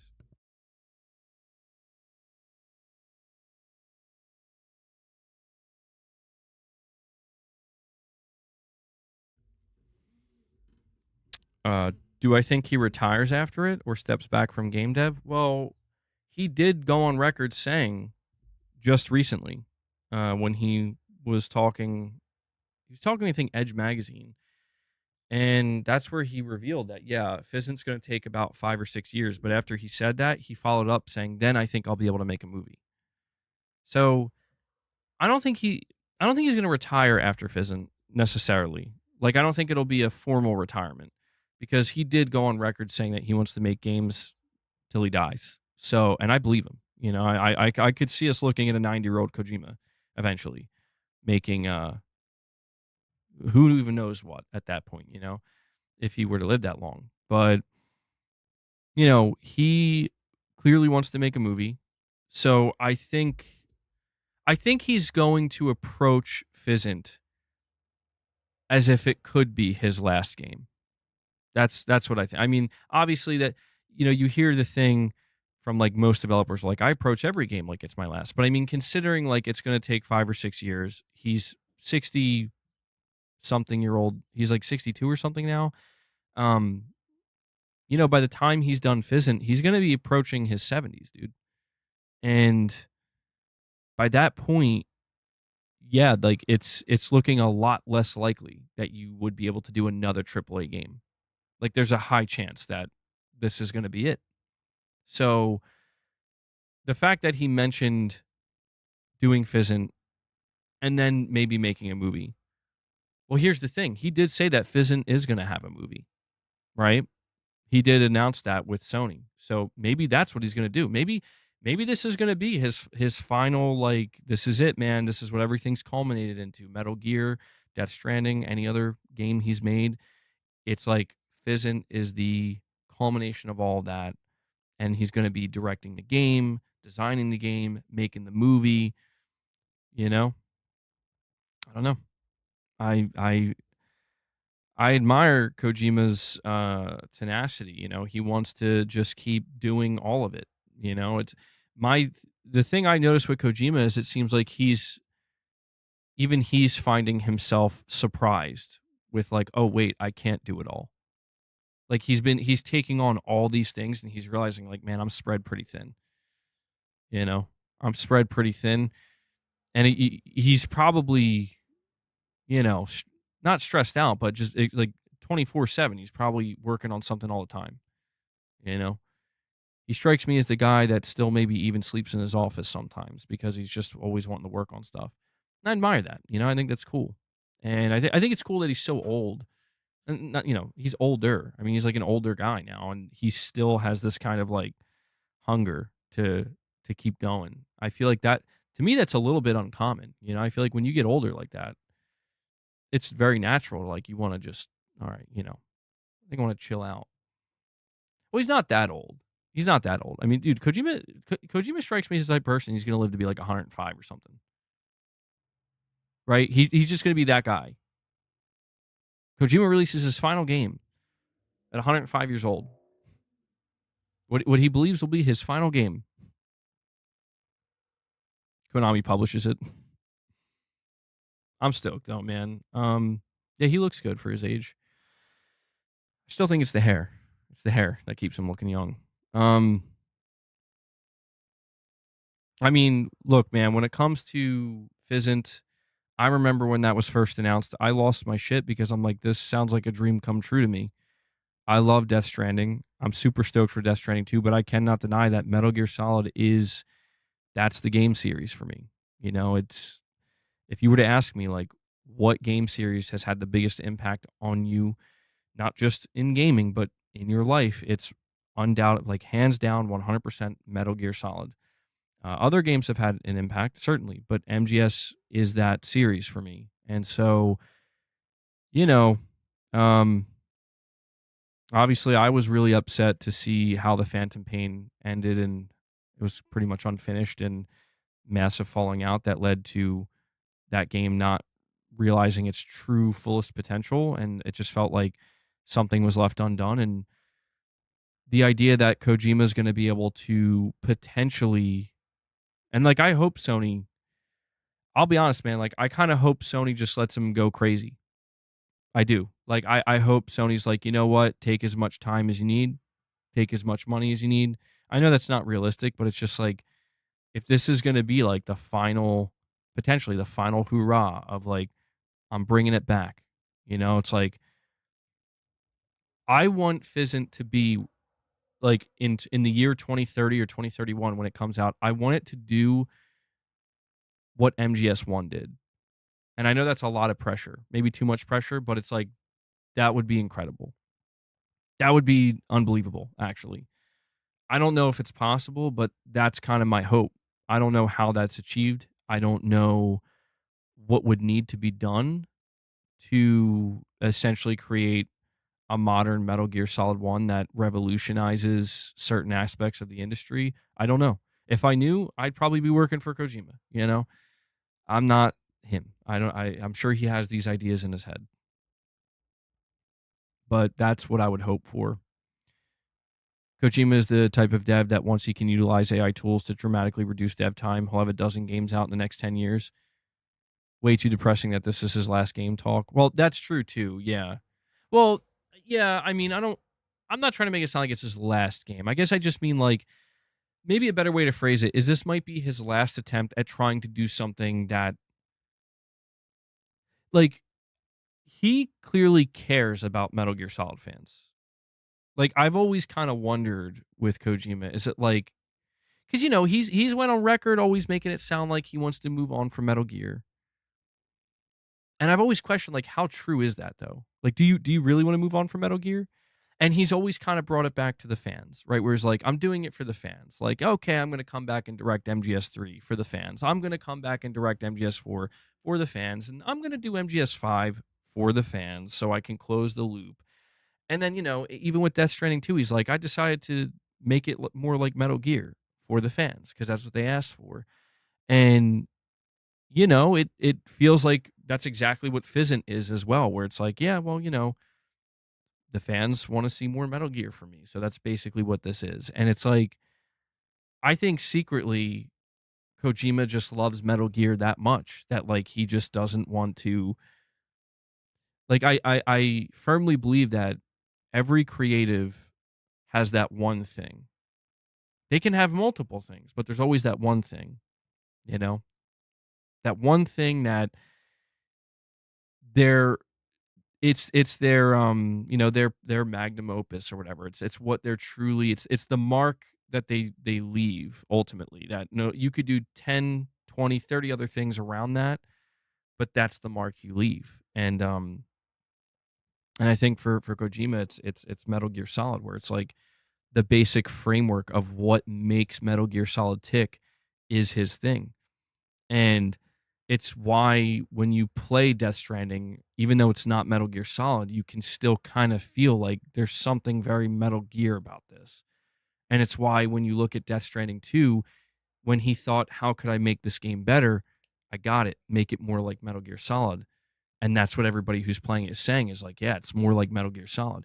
And that's why when he says, I'm going to make the next big thing, Physint, what does it sound like? It sounds like Metal Gear Solid. That's what I believe, man. I think that's his one thing. No matter how great OD ends up being potentially or whatever, I think it's just he's always going to come back to Metal Gear, man. May not be in name, but in spirit. And PSP Reviewer 100 comes in and drops another member gift on you guys, keeping the train rolling going beyond 30, bringing us to 31. PSP Reviewer, thank you so much once again for the continued support, man. Yeah, like I said, I was supposed to stream yesterday, and there's been a lot kind of going on. I have my mother-in-law. She's staying with us. She just got some major surgery done, so me and Mrs. MBG are trying to take care of her and manage everything else. So I do apologize if it seems like I'm once again slacking on the members content. I hope you guys can bear with me. There's just been some unexpected events that have been cropping up. Um, but this week for sure, I promise we're going to do a members lounge. So don't worry. And PSP Reviewer 100 drops a second membership gift, bringing us up to 32 members. So he's keeping it going. He wants a single train. Yeah, guys, remember, if you want to help support the channel, I do rely on you guys directly. Consider dropping member gifts, become a member, super chats, direct donations. Thank you to everybody who's been doing that. I can only do this because you guys make it possible. And I'm very grateful for that, So even with all this stuff going on, I'm trying to make sure I'm staying as consistent with the content as I can. And I really appreciate your support. Family comes first always. Yeah. I mean, that's the thing, man. You never know when stuff's going to pop up like this, and you got to roll with it as best you can. One membership equals extend the stream by 3 minutes. Yeah, that's why I basically extended it for almost another 25 minutes, because Silent Spartan dropped 25 member gifts. So although that math doesn't really add up, that math isn't mathing. And PSP Reviewer 100 drops another single gift. He's bought 9 minutes. He's bought 9 minutes worth of stream time here, bringing us to 33. So PSP Reviewer, thank you so much, man. He's just dropping those single gifts on you guys. It's good stuff, dude. Good stuff. You had 40 plus surgeries, mostly major. Sucks. Hope she's doing well, bro. She's having trouble moving around right now, but she's bouncing back relatively quick, I would say, considering the type of surgery she had. So I appreciate that. Yeah, surgery sucks, man. Surgery sucks, especially when it's something that's gonna render you immobile for a little while. It's never fun. And PSP Review, guys, he's dropping them one at a time. He drops another single gift, bringing us up to 34. Thank you so much for that, man. Are you trying to bring it to 35? So what's 50? Another 3 hours? You would think so, right? Tell you this, if you're planning on dropping at 50, bro, I'm not sitting here promising you another 3 hours. I'll take the 50. But I don't think I could do another 3 hours. Mainly because I just don't, I feel like we've definitely expended the topics that I wanted to talk about. I will say I did not talk nearly enough about Marathon, but maybe that's okay because we've been talking about it a lot. I just have a feeling that we're going to get more info and new info on Marathon very soon. That's going to be pretty significant. What does a membership give? If you become a channel member, well, the most important thing is you're choosing to support my channel and the content directly. So there's that. But the perks you end up getting, you get the membership badge next to your name, which are like different colored PlayStation logos. You get access to the emojis that you can use in the chat, such as Kojima. So I'm trying to sell it. For once, I'm trying to sell the membership. And you get access to exclusive members content. We've done plenty of members lounges. I do some occasional members-only gameplay streams. There's no Discord, but that's mainly because, well, I'll tell you why in a minute. PSP Reviewer 100 drops another 5-bomb on you guys. PSP Reviewer's out here dropping the members. He's raining down members on you. Bringing us up to 39, bro. Wow. PSP Reviewer, I got to give you a... let me see. Hold on. Here we go. Get that nostalgic PS1 going. Mainly because MBG is an angry loner at heart. I don't know. I'm changing a little bit, slowly, over time. For the better, I like to think. But PSP Reviewer, bro, thank you so much for that. That was a... What'd you drop? 5, 6, 7... Dropped 9 memberships. 9 memberships. Not the usual amount. It's not the usual amount that people drop. But I'll take it. 9. Good stuff, bro. That's a lot. Thank you. No, I didn't see that coming. I didn't. He's trying to keep me on my toes here. He's like, I'm just drop 4 singles, and when you think I'm going to drop that 5th single, it's actually going to be 5. I like it. The reason why there's not a Discord, well, number one, I don't like Discord. I'll be honest. I can't use Discord, but I talked about this like half a year ago because that's when YouTube was talking about it. They're bringing in like their own Discord. And Silent Spartan comes in with another 10 memberships being gifted out of nowhere, dude. One more hour of The Last of Us 2 wokeness coming up. No, I'm just kidding. Bro, Silent Spartan, thank you so much for that, man. You've been dropping, geez, that's like what, 35, now 36 memberships? You're dropping another single to bring it up to 50. He wants to see it hit the 50. Thank you so much for that, Silent Spartan. That's some good shit, dude. That's some good shit. So you guys basically just, we shot for a goal of 25. And we were sitting at 5. Corey dropped the first 5 today. We were sitting there for like 3 hours. And then you guys were like, you know what? Let's just throw another 45 on there. Why not? Let's make it happen. Sacred Symbols just dropped an interview with Neil Druckmann. What?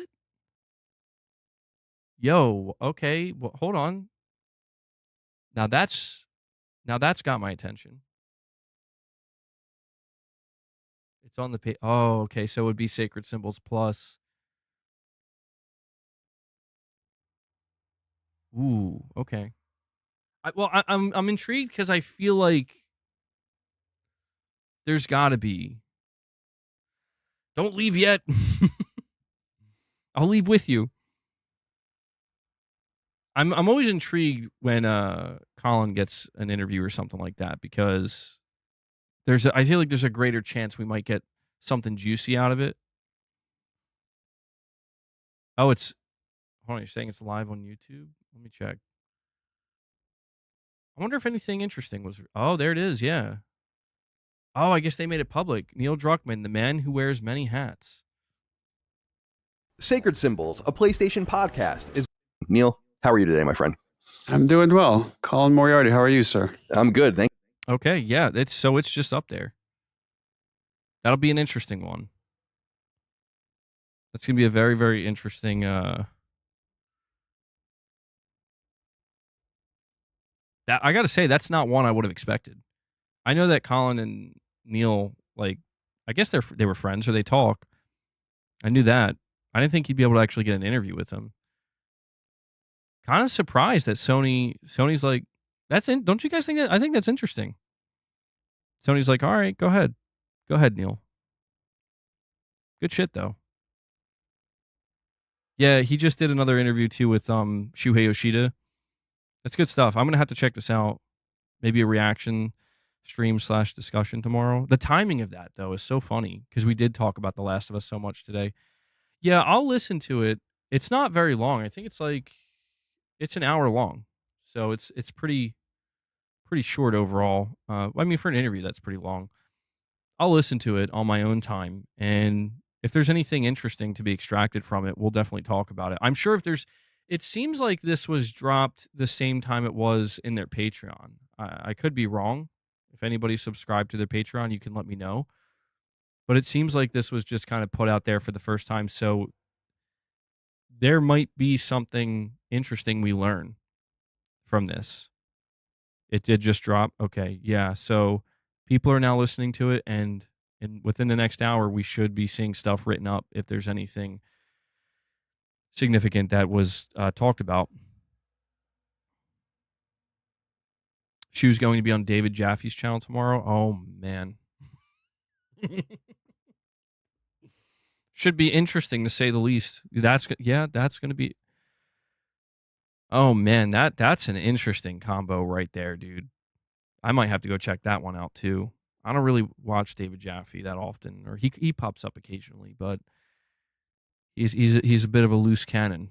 Yeah.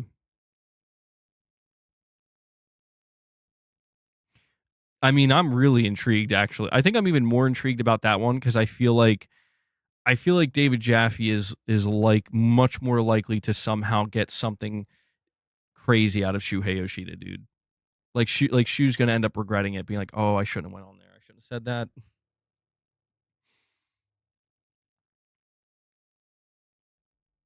You're on Jaffe's channel sometimes. Can I tell him to call up with you, dude? I don't know, man. I don't know that I could handle David Jaffe. I'm not gonna lie. I don't know that I could handle it.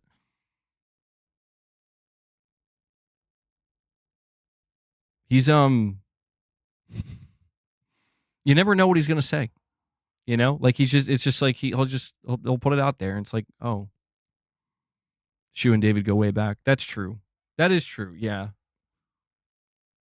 Sometimes I forget that Shu, yeah, he was there from basically the beginning of PlayStation, and Dave Jaffe has a very rich history with PlayStation 2. His takes are questionable sometimes. I know what that's like, though. I can't relate on that sense. I absolutely know what it's like to have some questionable takes, but might be a good stream though. I'll think about it. I'll think about it. I mean, people have been asking me to do stuff like that for a while. It's just not really my forte. It doesn't feel like, I'm just generally a pretty antisocial person, and I never really have collabed in any meaningful way that I can recall.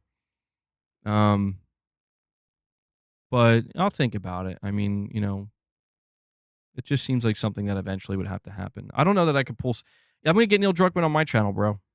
Go check the comments of my video today. I'm sure Sony would love to have Neil on my channel. Yeah, I'm gonna interview Neil.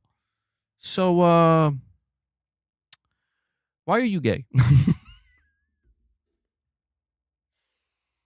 Finally, get Neil Druckmann on the channel, and I just destroy it with the first opening question.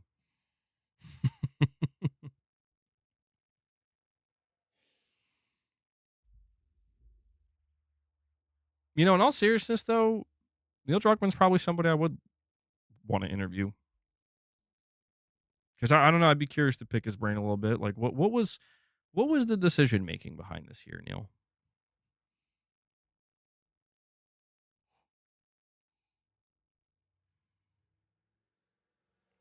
Gaming Survivor, that's unhinged, bro. That's genuinely unhinged.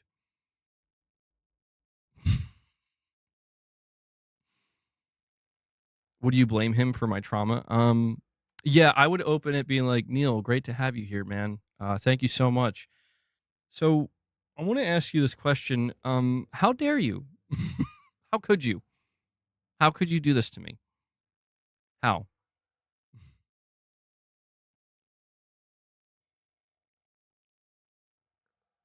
No, the truth is, like, I don't know that I would ever be interested in interviews. It would be cool. Like, it would definitely be huge for the channel. But I never really thought about pursuing it because my whole thing is the questions that I would want to ask are not questions that would be allowed to be answered, and stuff that would not be allowed to be said on record. There'd probably be like uh, like a third, like, a Sony PR person listening in the whole time. That as soon as I ask the wrong question, they just pull the plug and that's it. Like the big question I would ask Neil is like, you know, um, are you doing it? Like, you are going to do a Last of Us Part 3. What can you tell us? That Because like that's the thing is like that question wouldn't be allowed to be asked. Or if it was, there would be a loaded PR statement where it's like he would say we're not talking, I don't know if there's going to be a Last of Us Part 3. Right now we're focused on Intergalactic. And I get that, but like that to me is why like I would never really be truly interested in doing interviews like that because it's like that's the question I have. Um I was not very candid with him when the Last of Us 2 released. No, I was pissed. Yeah, I'll be honest. I was straight up pissed. Um, yeah, No, it's definitely not my face on that dartboard, bro. Listen, man. I know people really don't like Neil Druckmann, but I gotta say, like, people get too crazy, and it. I just wish people would not be so make things so personal for seemingly no reason. Because I see that, not just with Neil Druckmann, but like this is like a problem with the internet where it's like people make things too personal. It's like, bro, like, listen, man, like we're not. This isn't. I come across stuff. I come across exchanges from random people I don't know on the internet that are over real things, like real life things, like real things that have happened or occurred. And I see people get really personal and nasty. It's not right, but I can kind of understand because it's like, yeah, this is real life. These are like real modern day problems and controversial things that are going on. So I can kind of understand why people are going to get that heated. Again, not saying it's right, but then I see people take that same energy and apply it to like fictional stuff. And it's like, I get it. Like, I am passionate about it as well. But I just feel like people seem to no longer care if they're like crossing a certain line where it's like, I don't know, man. You're, like, did we really got to take it that far over a game? This is MBG talking about past MBG. That sealed his fate in a lot of people's minds when he came out and said that any guy that liked hot characters were misogynistic. When did he say that? I mean, I believe it. There's definitely been some stuff that I've encountered that Neil Druckmann has said in the past. The big thing for me, like what really was like kind of the twist of the knife for me with Neil Druckmann.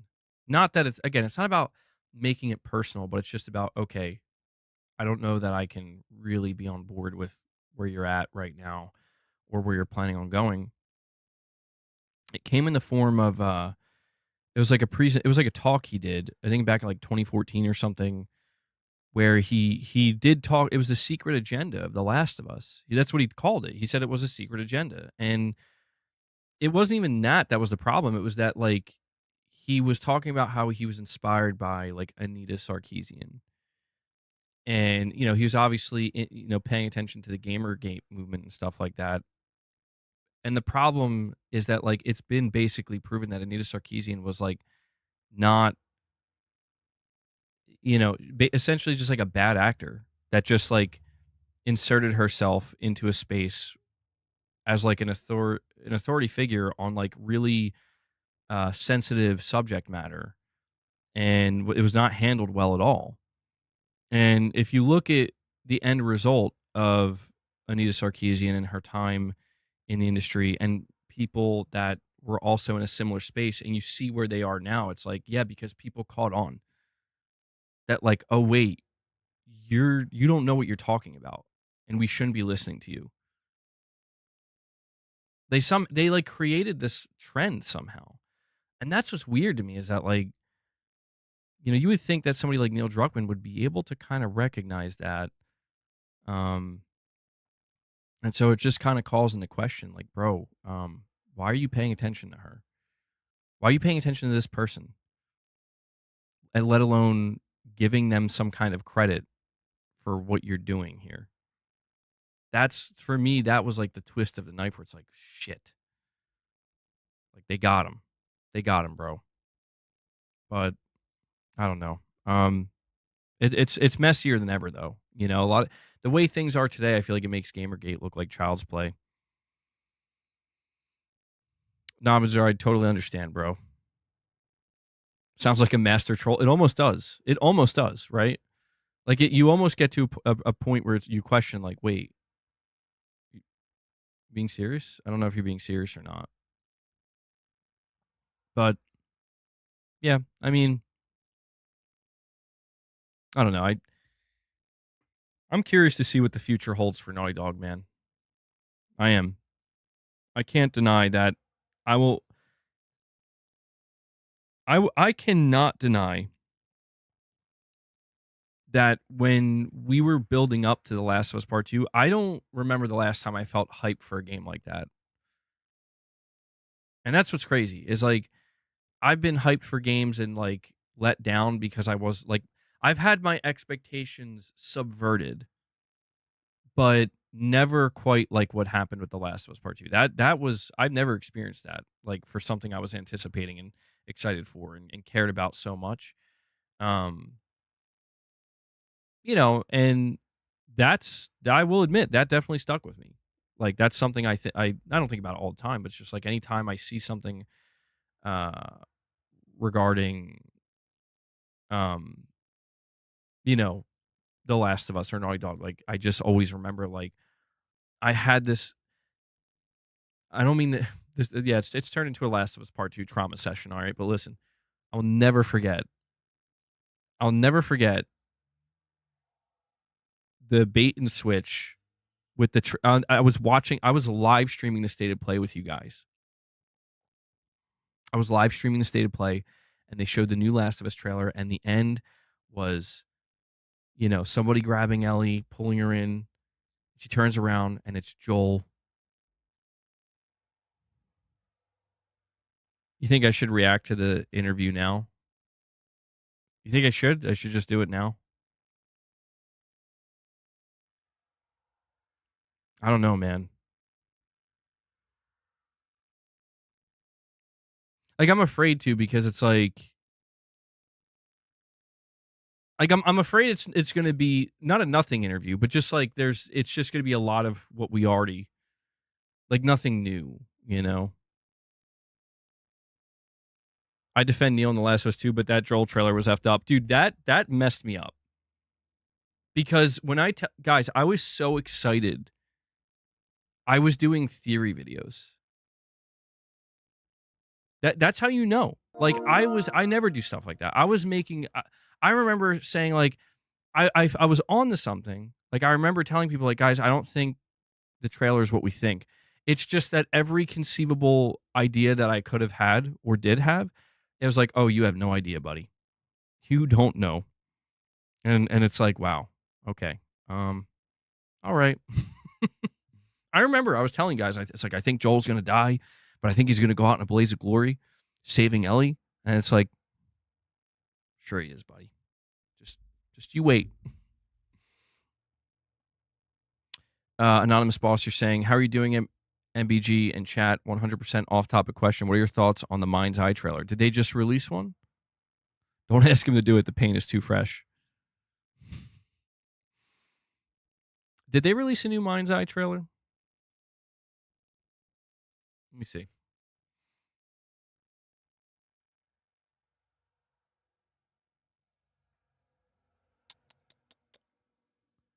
Hold on. Maybe.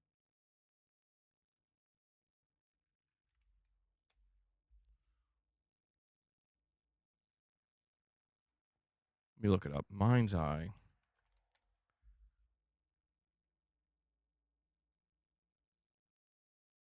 Are you talking about official teaser number 2?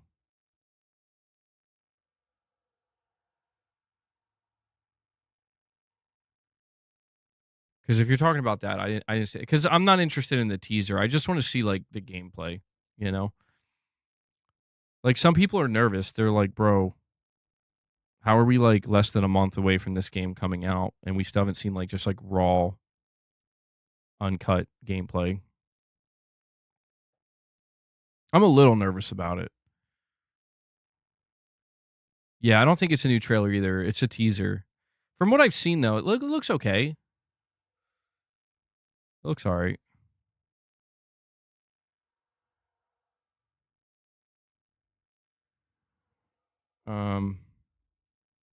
Thank you. It's good to be here with you. It's good to talk to you. I feel like we haven't talked on the record in years. It's been a minute. Yeah, it has. I think maybe kind of funny, maybe even IGN. I don't know. But I appreciate you. This is kind of inside baseball, but people like it. Is like I appreciate you working to make this happen. And for you to be here. And it's been awesome to kind of reconnect with Sony PR as well and try to get this going. And it's been a process. And I am thankful and grateful for everyone involved to make it happen. So I'm sure the audience is thrilled to see this episode pop up. So yeah, thanks again. These days it's time is so precious. It's getting harder and harder to kind of book these things. So big thanks to a lot of people that worked behind the scenes to make this happen. Yeah, definitely. So how's life, man? How are you doing? I'm doing great. It's I'm very busy. I try to find a good balance between being so extremely busy and trying to get a bit more focused these days, and just spending a lot of time with family. I've been really enjoying that. So, playing Split Fiction with my son. We just finished that. That was awesome. I loved it. And then last night I got to watch the episode I did. This is what I mean. Like, this is why I think sometimes people are just really, really nasty for no reason. Where like he just sounds like a normal ass dude, bro. Like, I'm just saying, like, this is why when I see the hate that people sometimes throw, it's like there's no undertone. He just seems like a normal chill. I'm just saying. That's all. Just saying. I think people, the way that they make it sound like this guy's out here, like, directed with my kids, which was also really cool for them to see what I've done. And they got to visit me on set. So they were like, oh my God, I remember this set and I remember this part. Yeah, that must be so awesome. Yeah, and gratifying. And for people in your life, I mean, you've been so famous in games for so long, but it must be extra gratifying, or at least it would be gratifying for me, for people in my life to see like, oh, I have an HBO show. Like, you don't have to have this bespoke console or be a gamer or anything to understand. Now I have writing decisions. This hit TV show. Yeah, it is interesting that a different part of my family now knows what I do, and I could actually talk about the story of part 1 and part 2, even with my parents and other members of like friends and family that normally just don't play video games. So what's been it's funny because we've talked quite a bit, but about your experience off the record or whatever, or on our own. But I'm curious for you to tell people a little bit about how the process has been and how it's gone from going from video games to TV and back to video games. And you're saying he was also nasty to people who share their opinions on YouTube, try to get their channels removed. Are you talking about at the launch of I think that was more of a Sony thing, if I recall. I could be wrong. I'll be honest, man. I'd have to look back. I'd have to go back and look at it more closely, because I remember the leaks came out. Sony PR went berserk. Because I remember at the time I was making videos on it, and I had to be careful to make sure like my videos weren't going to be the target of takedowns. If I'm not mistaken, I think the only people who got takedowns were people who showed footage that they were not like allowed to show. Like they were showing like something from leaks or whatever. And because I remember when I made mine, I didn't have any footage or anything. I didn't show any pictures or nothing. But what's going on in chat? I have like 75% blocked. Nothing crazy. Some people in the chat are thinking that some people on my channel hate on Neil Druckmann too much. Other people just don't really see it as hate, but as like criticizing his writing and his decision making.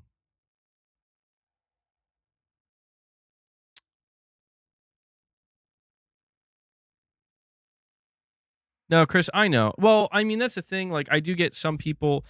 Listen, man, I get people in my chat. They say out of pocket shit sometimes, and it's just like, I'm not trying to be the person that's like, I'm just gonna, like, you're just gone, buddy. I mean, if they say something truly crazy, it's more like, come on, like, chill out, like, just be reasonable people. You don't have to be crazy.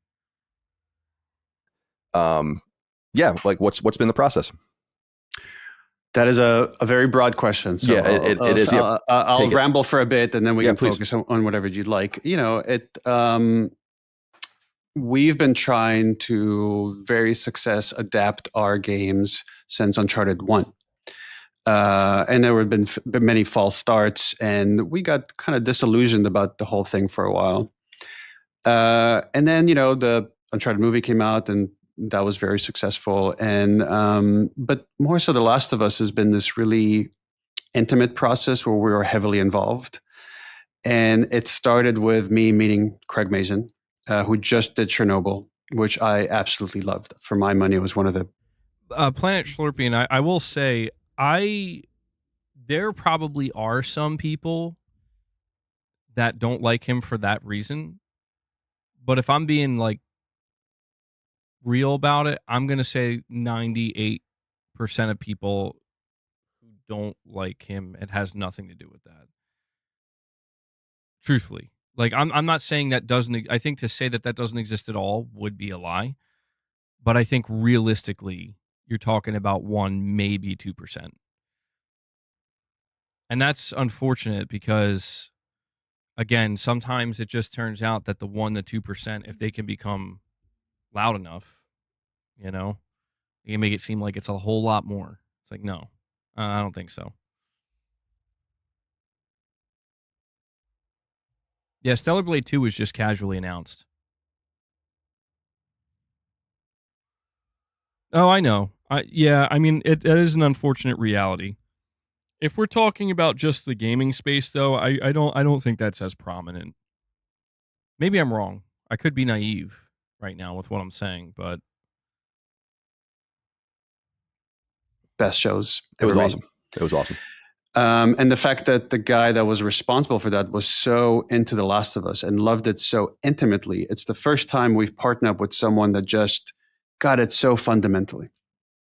And then to be inside HBO, you know, when I look back on it now, it feels very similar to PlayStation in that PlayStation just gives us a lot of freedom, a lot of resources, and a lot of creative freedom to do what we want to do, to stick to our vision.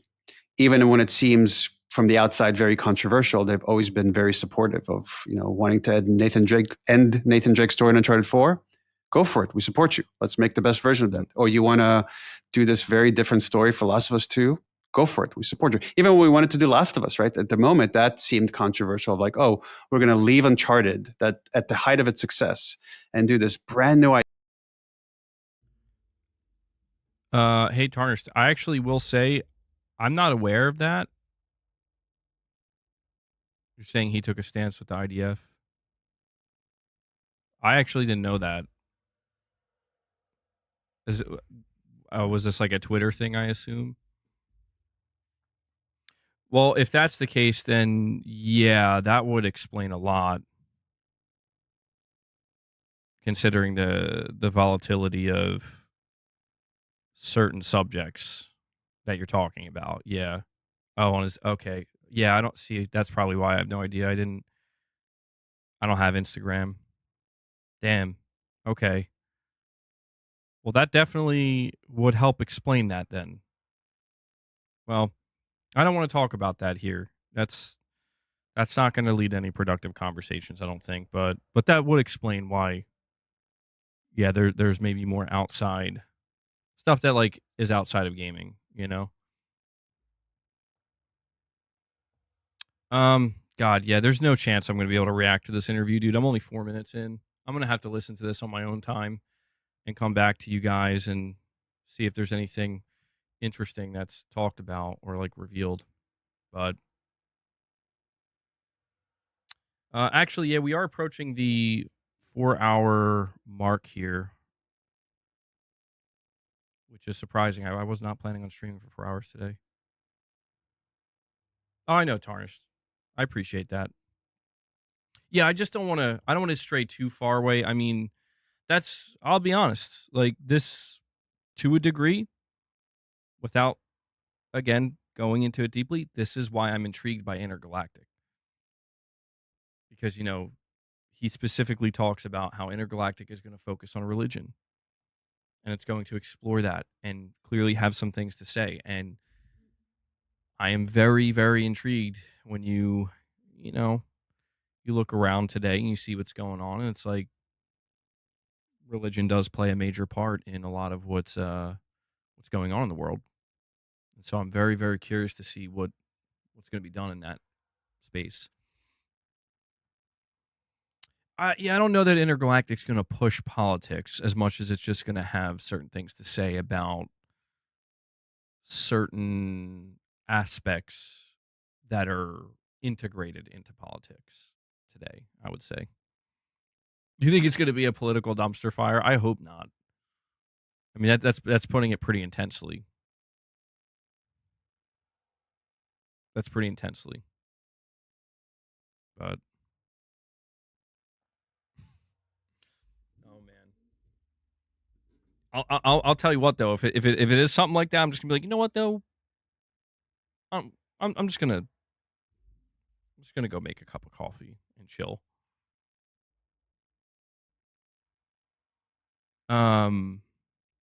Titus, what new information are you talking about? Are you talking about what I just said about it focusing on religion and faith? I thought that was one of the more interesting aspects of The Last of Us Part 2, by the way, is focusing on like the Seraphites and stuff and the battle between them and the WLF. I actually thought that was pretty cool. Thanks a lot, Tarnished. Oh, okay. Yeah. Yeah, I mean, that's definitely, I would say, that's something that people, again, it's one of those things where people feel extremely strongly about it. But in the sake of chilling everything out, I'm going to, I think, wrap it up. We're approaching the 4-hour mark, and God, we've talked about a lot today. I definitely spent more time talking about, once again, The Last of Us Part 2 than I probably should have. I should have spent a little bit more time talking about Marathon, but we'll have plenty of time to do that. So, yeah, listen, man, there's enough conversations out there to, I don't feel, for anybody asking in the chat, I'm not in the, I don't know enough. I don't. Like, I can honestly say, like, I'm relatively ignorant to certain situations to where I come across a bunch of stuff on my feed and a lot of it's conflicting. I don't know what's true. I don't know what's not. And it feels like I'm basically asked to make some kind of call or decision without knowing everything that I would need to know to do so. And so, you know, I just, not to be cliche about it, I don't want to be cliche, but it's all I can be. It's just, I think people should just, you know, at some point, it's like you got to bury the hatchet, and you got to learn to, you know, get along. But I mean, what else? What's the alternative? The alternative is don't, and we see what that breeds. You know. So, you know, obviously, I want to be an advocate for peace above all else, but I don't know. I know that there's layers of complexity that go well beyond my depth of understanding. So, anyway, point is, Marathon's gonna suck, obviously. So, Naughty Dog updated their logo. Something's happening soon. I mean, I won't lie. It does seem like things are adding up. We want peace, not war. There you go. Yeah, it's that simple, right? It's that simple. But I don't know, man. As long as people get profound for a moment, I'm gonna get profound just for a moment. Meanwhile, okay's like, so, bro, which wig are you planning on wearing? If I want to be profound for a moment, unfortunately, I think that as long as people are in pain and that pain is masked by anger, or, you know, anger and rage is the driving force, because behind anger is pain, always.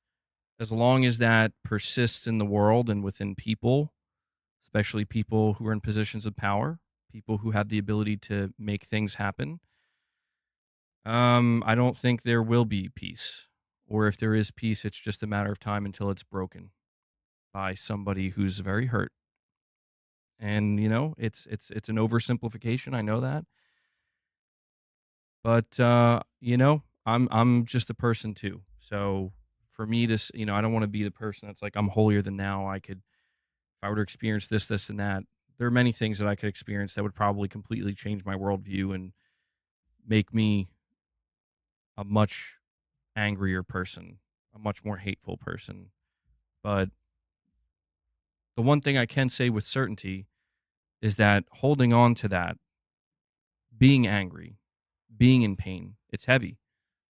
It's heavy, and it crushes you.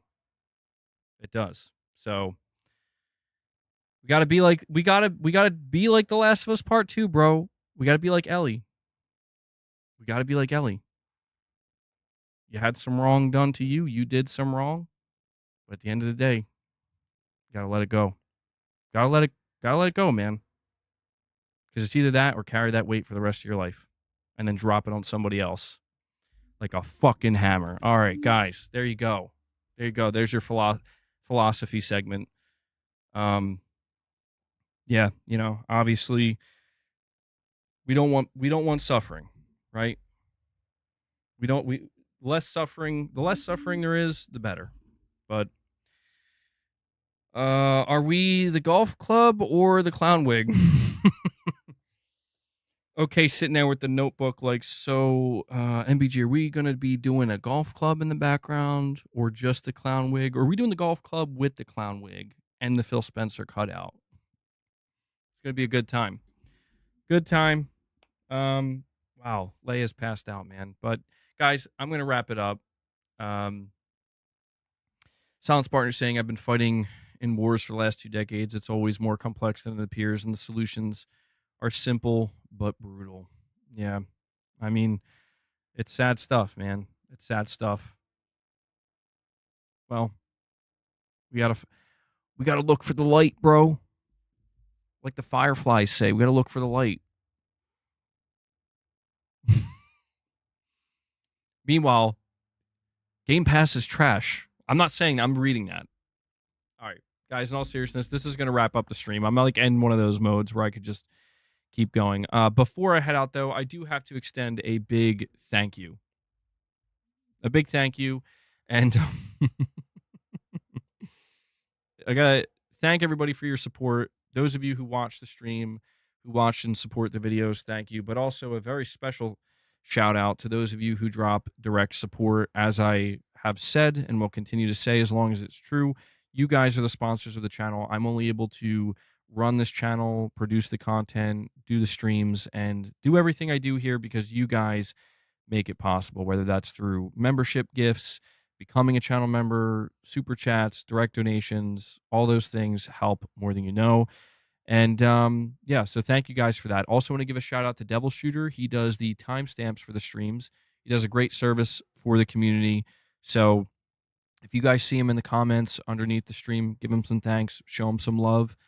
And the only other thing I'm going to ask you to do as you are filing out of the stream is to please make sure you hit that like button on your way out. And if you haven't, go check out the news video from today. And I think that is about it. So, guys, please enjoy the rest of your Tuesday. Look out for more videos and more streams coming. And when it comes to a Discord, like I meant to talk about this a little bit more earlier, but the reason why I'm not doing a Discord, other than the fact that I don't like Discord, is YouTube is planning on implementing their own version of Discord. They're calling it Communities. It's essentially going to be Discord, but integrated directly into YouTube. And I'll be able to run it directly from my channel. I just don't know when they're releasing it. It's in beta right now. I don't have access to the beta, but I assume they're going to be rolling it out later this year, hopefully. Because it's something that I think would be great for the community we have here. A lot of people have been asking me to do like a Discord and whatnot, but this will be built right in, hopefully, so people can just engage there. Unless that turns into a dumpster fire or something, but going in being the optimist, right? So, all right, guys, enjoy the rest of your day. I will catch you in the next one. Until then, take care.